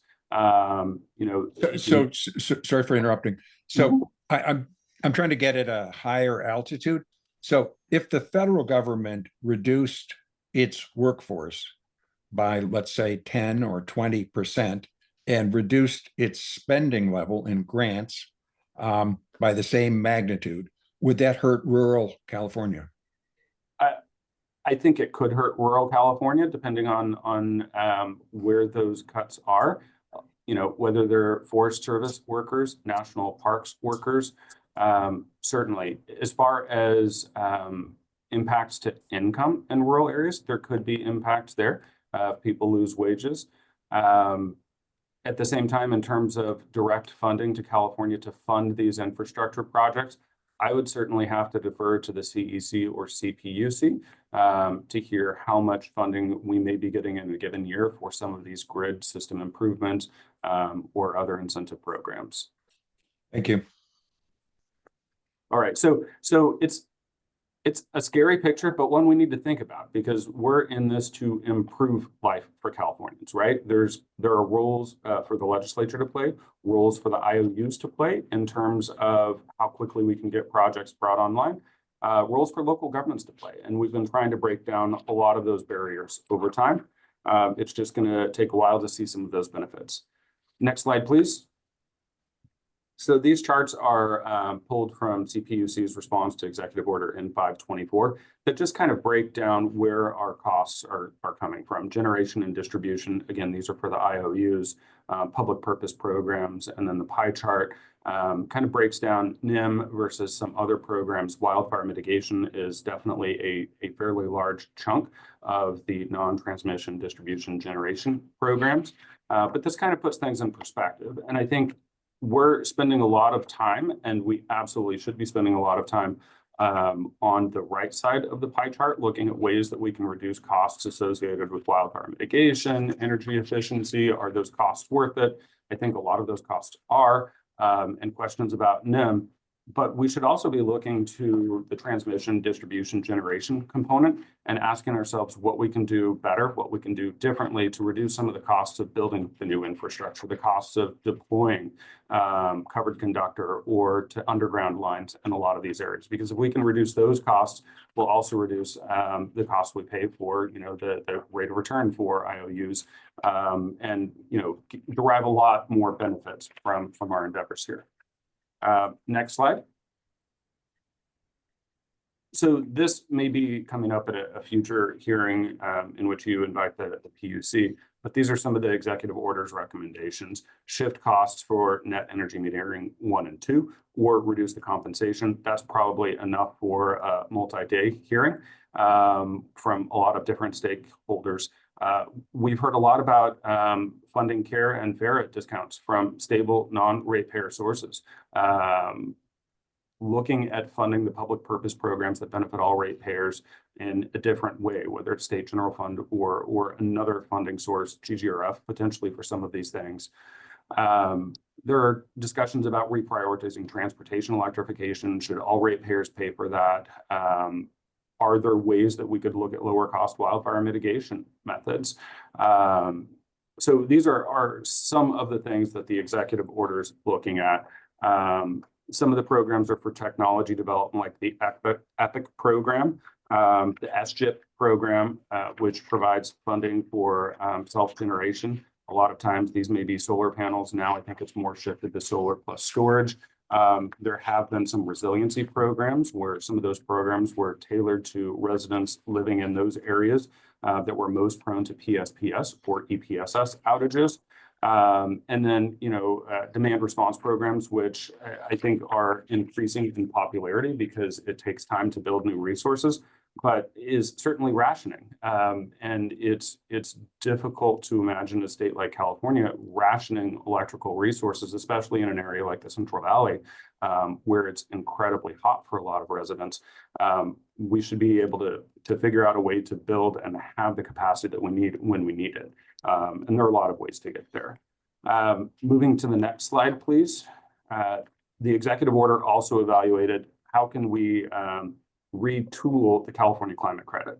And so the California Climate Credit is funded by about $1.4 billion in revenues from cap and trade allowances that are sold on behalf of IOUs. These then go back to ratepayers as two credits to customers, $60 twice a year. Munis can use some of these funds as non-Prop 26 revenues. They often use those, from what we've heard anecdotally, to fund low-income assistance programs or other energy efficiency programs.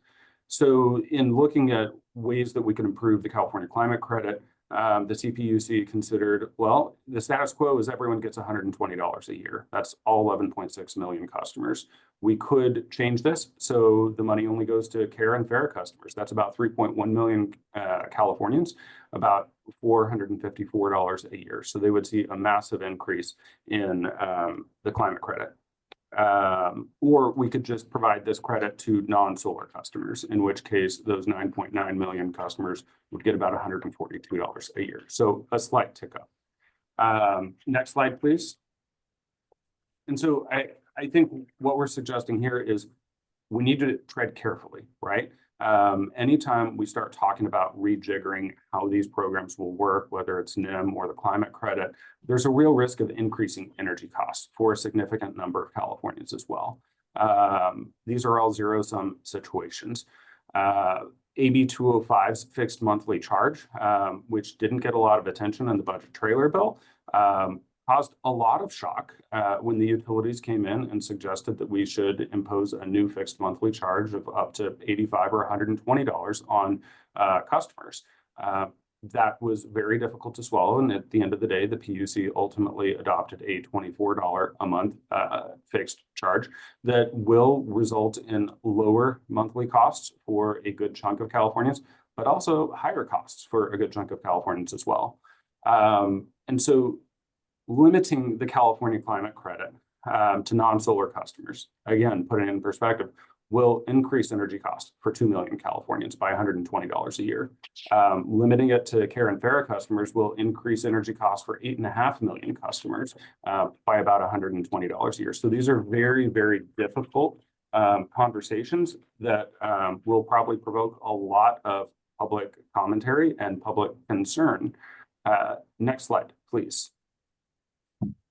And so this slide is complementing some of the discussions that previous panelists started about when the legislature adopts something, the legislature looks at how much it's going to cost the state in terms of PYs to implement a program. The legislature really doesn't look at the costs associated with a given program on ratepayers.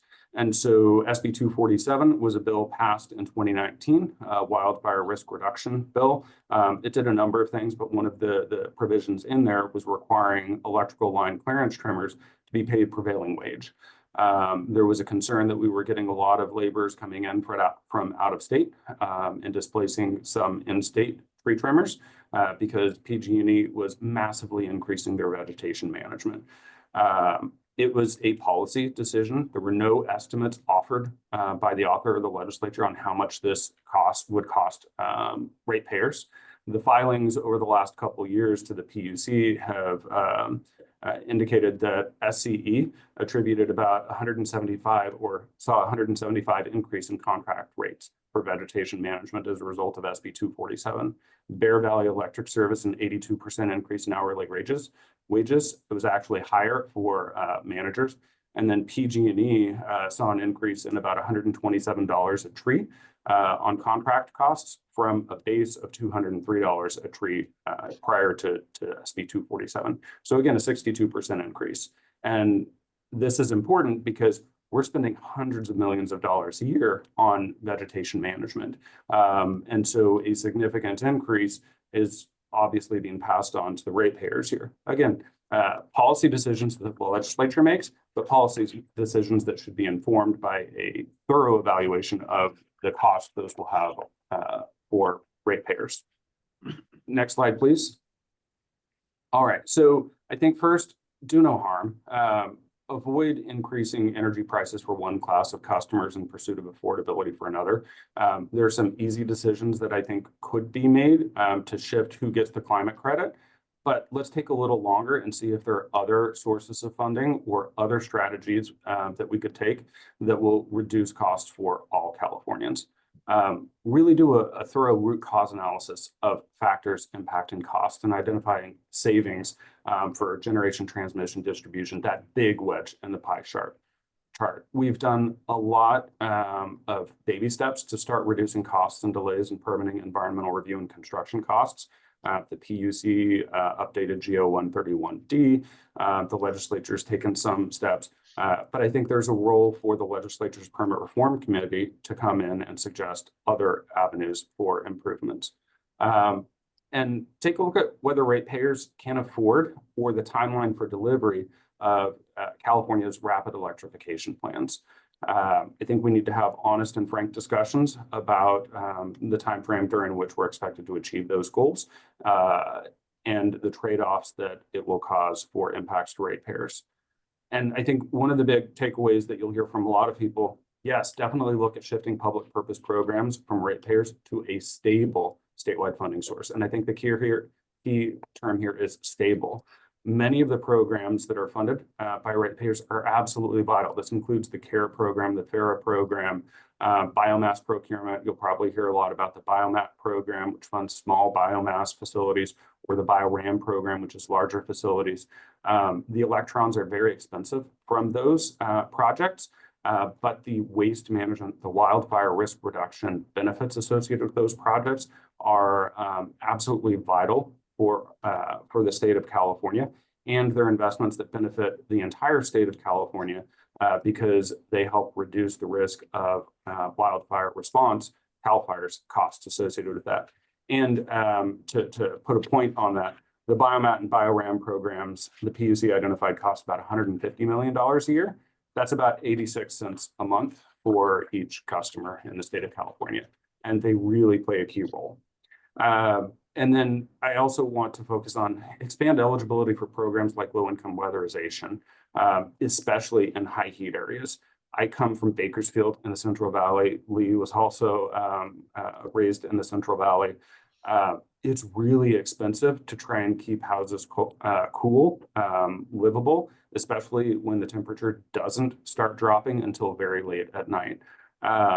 Some of the charts that I think it was Turn showed about the difference in prices, average monthly prices for electricity among CARE and FARA participants. You know, the $275 to $300 a month average cost in July and August seemed low to me. I've heard of a much higher cost, and that's when the CARE and FARA residents have their thermostats cranked up to 84, and they're still seeing several $100s a month. So if we can tailor these low-income weatherization programs that replace things like weather stripping, can replace older fridges, right, that are expensive to run and operate, and other utilities or appliances in the home, we can significantly reduce costs for those homeowners and renters over a very long period of time. And so the benefits, I think, will significantly outweigh the cost of those programs, not only in terms of cost to the residents, but also in terms of quality of life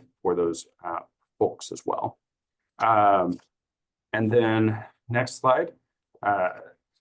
Just want to say thank you. If you have any questions, we're always happy to try and answer them. We're happy to dig deeper and get specific numbers for you or share experiences from others. I'm gonna, Vice Chair Cannella, you can tell from my voice, and you take over, please, for a second. You got it. Are there any questions for Mr. Kennedy or Ms. Kammerich? All right. Thank you very much for your presentation. It was very helpful. All right. Thank you. And we'll go on to the next witnesses. Actually, Mr. Chairman, we just found out that the final witnesses had to leave due to time, so we will request written material from them or invite them to testify at a future hearing. So we'll be in touch with them, but unfortunately they could not stay. So at this time, with your permission, Mr. Chairman, we will move on to public comment. So I'll ask the staff to put up the instructions for public comment. If you have joined the meeting via Zoom, please use the raised hand function in Zoom to indicate if you wish to make public comment. If you have phoned into the meeting, send us an email immediately at littlehoover@lhc.ca.gov. That address is on your screen. littlehoover@lhc.ca.gov, and indicate your phone number so that we know who to unmute when you're called upon for public comment. If you make public comment, the commissioners will be able to hear you, but not to see you. And in keeping with the commission's longstanding practice, public comment is limited to 3 minutes per speaker. So with that, Mr. Chairman, we will move to public comment. And we do have one person in our physical public location who's indicated a desire to make public comment. That is Rocky Fernandez from the Center for Sustainable Energy. So Mr. Fernandez. Thank you, and thank you to the commissioners, and hope to not stand between you and lunch. I'm with the Center for Sustainable Energy. Our mission is to decarbonize, and we believe that this can be done affordably. We very much enjoyed the thoroughness of the report, but there are a few things that we wanted to make sure were corrected. Excuse me. The Self-Generation Incentive Program, or SGIP, that's listed on page 16, under the list of ratepayer-funded programs. Ratepayer collections for SGIP actually ended as of December 31st of last year. That means that more than 21 million came off ratepayers just in the San Diego gas and electric territory alone, where CSC is the program administrator, and this is the same for other IOUs, probably at a higher level. The program is now evolving into a general fund sponsored program, the Residential Solar and Storage Equity Program. On page 11, you discussed moving some costs to general funds for programs, but did mention SGIP, which did exactly this. The CPU's executive order response did point that out. However, I would point out, as the last speaker mentioned, that funding is sorry about that. That funding is not stable, and there's no standing commitment to the program beyond the first appropriation. Second, the Solar on Multifamily Affordable Housing Program, SOMA, is not ratepayer funded as described on page 8. It's funded through investor-owned utilities cap and trade funds, polluter funds, which is the same source as the residential climate credit. 15% by law of that program set aside for socioeconomic equity programs such as SOMA for cap and trade. It actually creates a equity-focused monthly climate credit for those living in multifamily affordable housing. This saves families $21 to $39 a month. That's 39 to 61% of their bill, and that's only going up from here. Also, per program evaluation, SOMA has shifted costs away from the ratepayer-funded CARE program in the same paragraph by $4.1 million over the life of the program. Finally, I wanted to mention that SOMA collections from the cap and trade funds actually end in June of 2026. So there'll be $100 million roughly to talk about for the climate credit moving forward as we go into next year's budget cycle. Finally, an important equity measure that hasn't been discussed around the climate credit equity discussion is getting rid of eligibility for vacation homes, second, third homeowners. Currently, you get it per bill, and we think that that could lead to a significant savings and spreading more of the climate credit to more people. Happy to answer your questions, or you can reach out to me, and we look forward to working with you on affordability. Thank you. Thank you, Mr. Fernandez. We'll now move on to people who are online and have indicated a desire to make public comment. Shara, if you can identify the first speaker. Yes, our first speaker will be Rob Howley. Rob, you'll now have the ability to unmute yourself.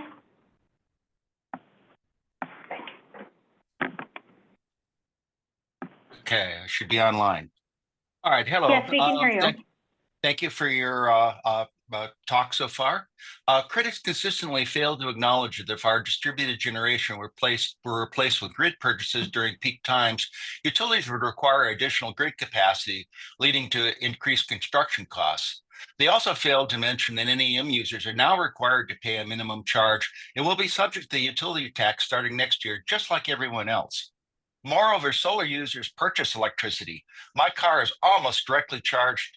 Almost all my car's charging is done directly from the grid. I'm going to cut off at this point and let other speakers in. So thank you for your time.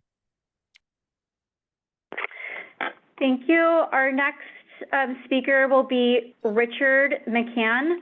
You now have the ability to unmute yourself.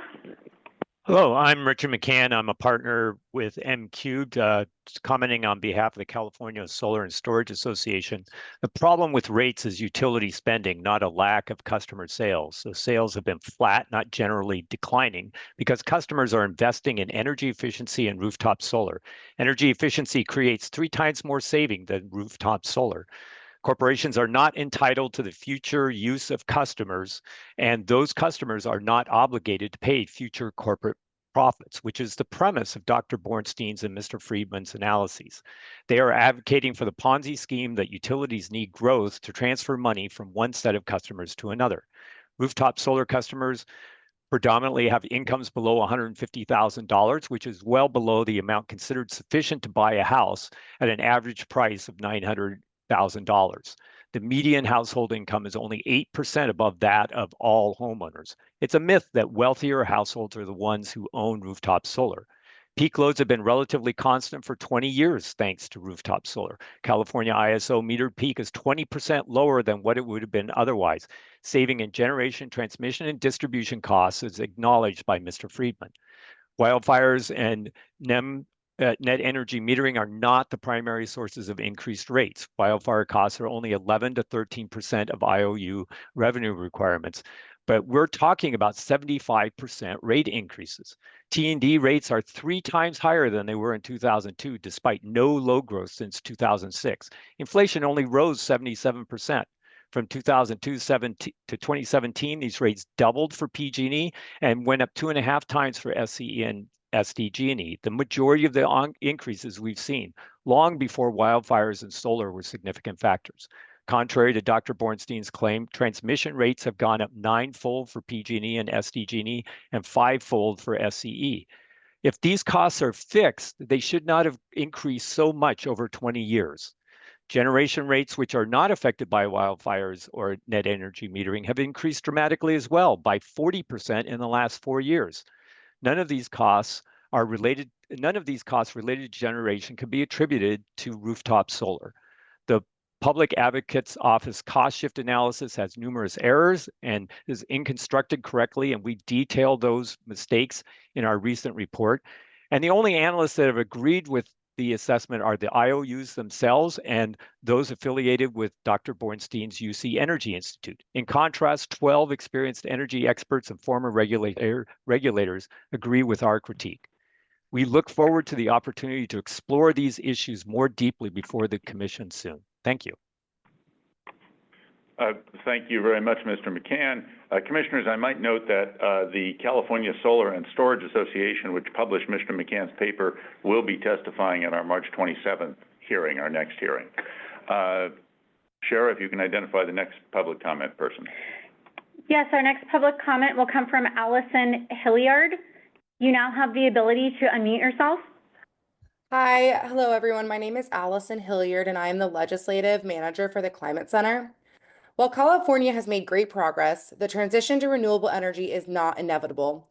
The current federal administration aims to dismantle clean energy and threatens California's global leadership, and we will need all available renewable energy resources to reach our climate and clean energy goals. Transmission level assets and infrastructure are necessary, and we should figure out a way to reduce costs and barriers, but currently they take a long time to deploy, require costly infrastructure upgrades, and run into significant local opposition.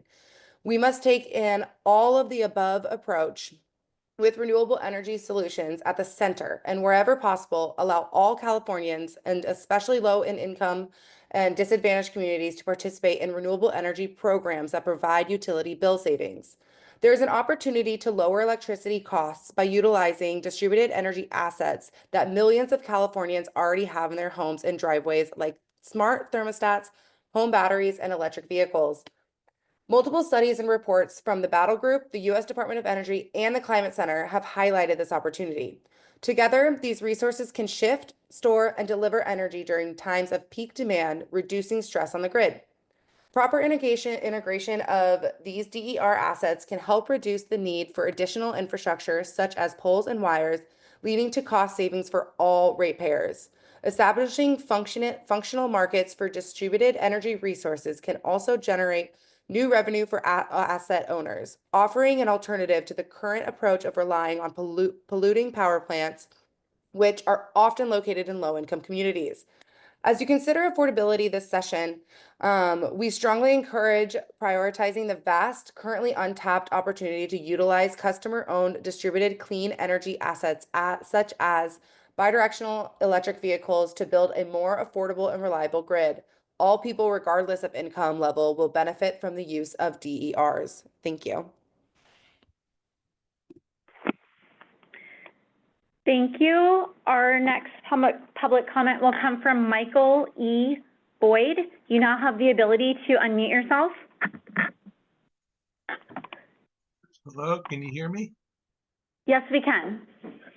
Hi, my name is Michael Boyd, and I live in SoCal, California, which is in Santa Cruz County. I'd like to comment on basically give you some information. I currently have a federal lawsuit in the Northern District of California, Oakland Division, case number 25 CV 01286 HSG.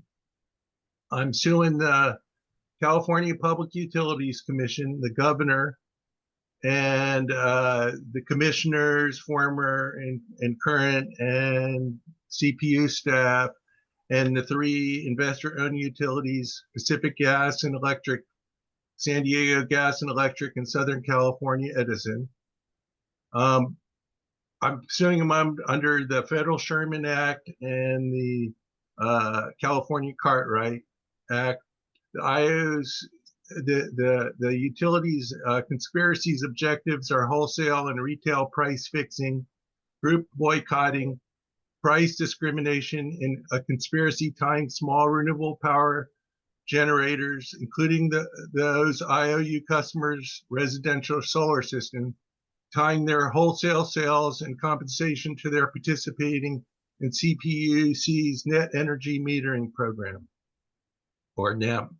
The pretext for the conspiracy is an alleged cost shift between small renewable power generators, including customers with residential solar systems, to IUU customers without residential solar systems. We contend this proffered reason is pretextual and the proximate cause of the antitrust injuries. Again, my case number is 25 CV 01286 HSG in the Northern District of California. Thank you. Thank you. Our next public comment will come from Mark Costa. You now have the ability to unmute yourself. Hi, this is Mark Costa, Director of Policy for the Energy Coalition, and also former board chair of the Local Government Sustainable Energy Coalition, another California-based nonprofit that covers 2/3 of the state's population represented by local governments. I'll also point out that I've worked with the International Energy Agency on a global observatory on energy markets, as well as with the United Nations Environment Program on the Buildings Action Coalition, which has a real focus on building war-torn and conflict zones with resilient buildings. Also, I've been a member of the Department of Energy Gridwise Architecture Council, looking to reconstruct and redesign the future of our power systems. So with that, I'll offer some insights for today. And I want to connect it to the Senate and Oversight hearing that happened last week, and a striking statement saying that ratepayers should not be treated as a utilities bank. And I think a lot of the conversations today centered around that. And the real cost drivers of our energy system may not be rooftop solar or distributed energy resources, but what was stated today, the utility controlled distribution system, an aging, inefficient infrastructure that continues to demand massive capital investments, some of which are critically necessary, but we need to examine how to go about that. And if we truly want to lower costs, we must examine the structure of the distribution system itself and implement reforms that prioritize affordability, efficiency, and resilience, most of which can be realized by some solutions to expand solar and storage and energy efficiency thoughtfully.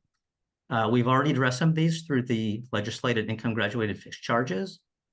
We've looked at net billing and we've fixed that. So more importantly, the natural expansion of these resources in terms of customer-sided assets are an opportunity to actually be the driver of cost reduction, avoiding unnecessary grid upgrades, but making a grid smarter. With households and businesses generating and storing their own energy, it directly reduces the demand to perpetuate costly grid upgrades, avoid utility supplied power, and it directly lowers people's bills and accelerates electrification and decarbonization. It is just the sweet spot to complement everything.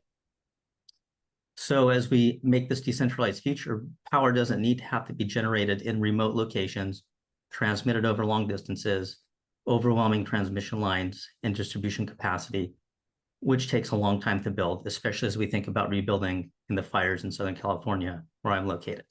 Instead, local distributed energy resources can provide that affordability, reliability, and resilience.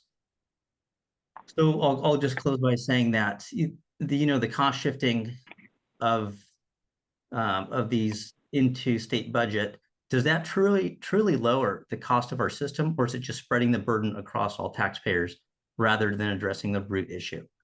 Real solutions lie in fixing the structural inefficiencies of the grid and ensuring ratepayer money is spent on the right priorities in a customer's way. Lastly, it's imperative that the Commission embraces curiosity and considers a balanced perspective in these hearings, especially the voices of local governments and communities that truly care about and are chiefly responsible for protecting constituents in the interests of a well-functioning society. Thank you. Thank you. Our next public comment will come from Lourdes Aon. You now have the ability to unmute yourself.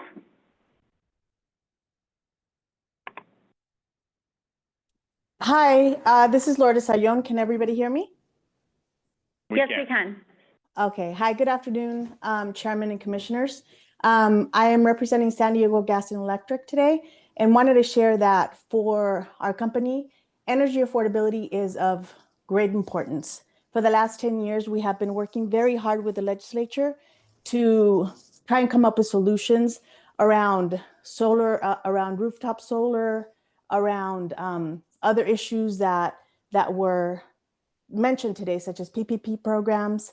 And also more recently, we've been working with the legislature on AB 61. This is Pacheco's bill on ensuring that the legislature, through PAO, that we are able to evaluate ratepayer cost of energy proposals before the legislature, before they're actually acted upon or voted upon. So this piece is really important, as Chern mentioned, as Dr. Borenstein mentioned, that we really do need to know exactly what any mandate will cost our ratepayers before, instead of just knowing what the state cost is going to be. It's important to know what the overall ratepayer cost will be. But this is top of mind for us. We're actively engaged, and we're looking forward to working with the Commission and with the legislature on exploring measures that will be that can provide a solution for this really important issue for California. Thank you. Okay, thank you. It looks like we may have one more speaker. Just one moment. I believe that person actually apparently dropped off the call. His name is Richard Harkness. Mr. Harkness, if you are on the call, you may make public comment now. He indicated a desire to make public comment. Mr. Harkness?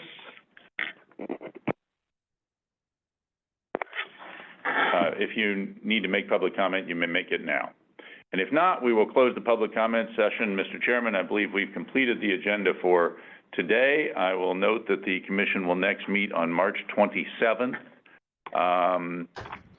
to take more testimony on this topic. Yeah, thank you very much, Ethan. I should, by way of explanation, I'm at the tail end of a cold. And so I've had a couple of times where I've had to go off camera. And that last time I could barely speak because there was something crawling up out of my throat. And believe me, you know, a cold in 2025 is not like the cold you used to get a few years ago. It's really different. It kind of takes up residence and defies you to do anything about it. But I want to thank you all for your patience with me, and I want to thank you for your contributions during the course of this hearing. It is so fascinating that seems to me to be one of the more controversial and contested subject areas that we've had in a while.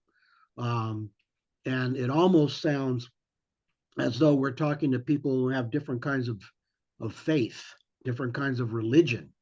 But I do think that we are uniquely positioned to be able to take the amount of time necessary in order to hear the various perspectives from people who have invested so much in trying to get their arms around the whole issue of electricity and what it costs in California. So again, I want to thank commissioners for their participation, Vice Chair Canella and Hernandez for taking this on as the heads of the subcommittee, and much appreciated your participation. So when do we meet again, Mr. Rep?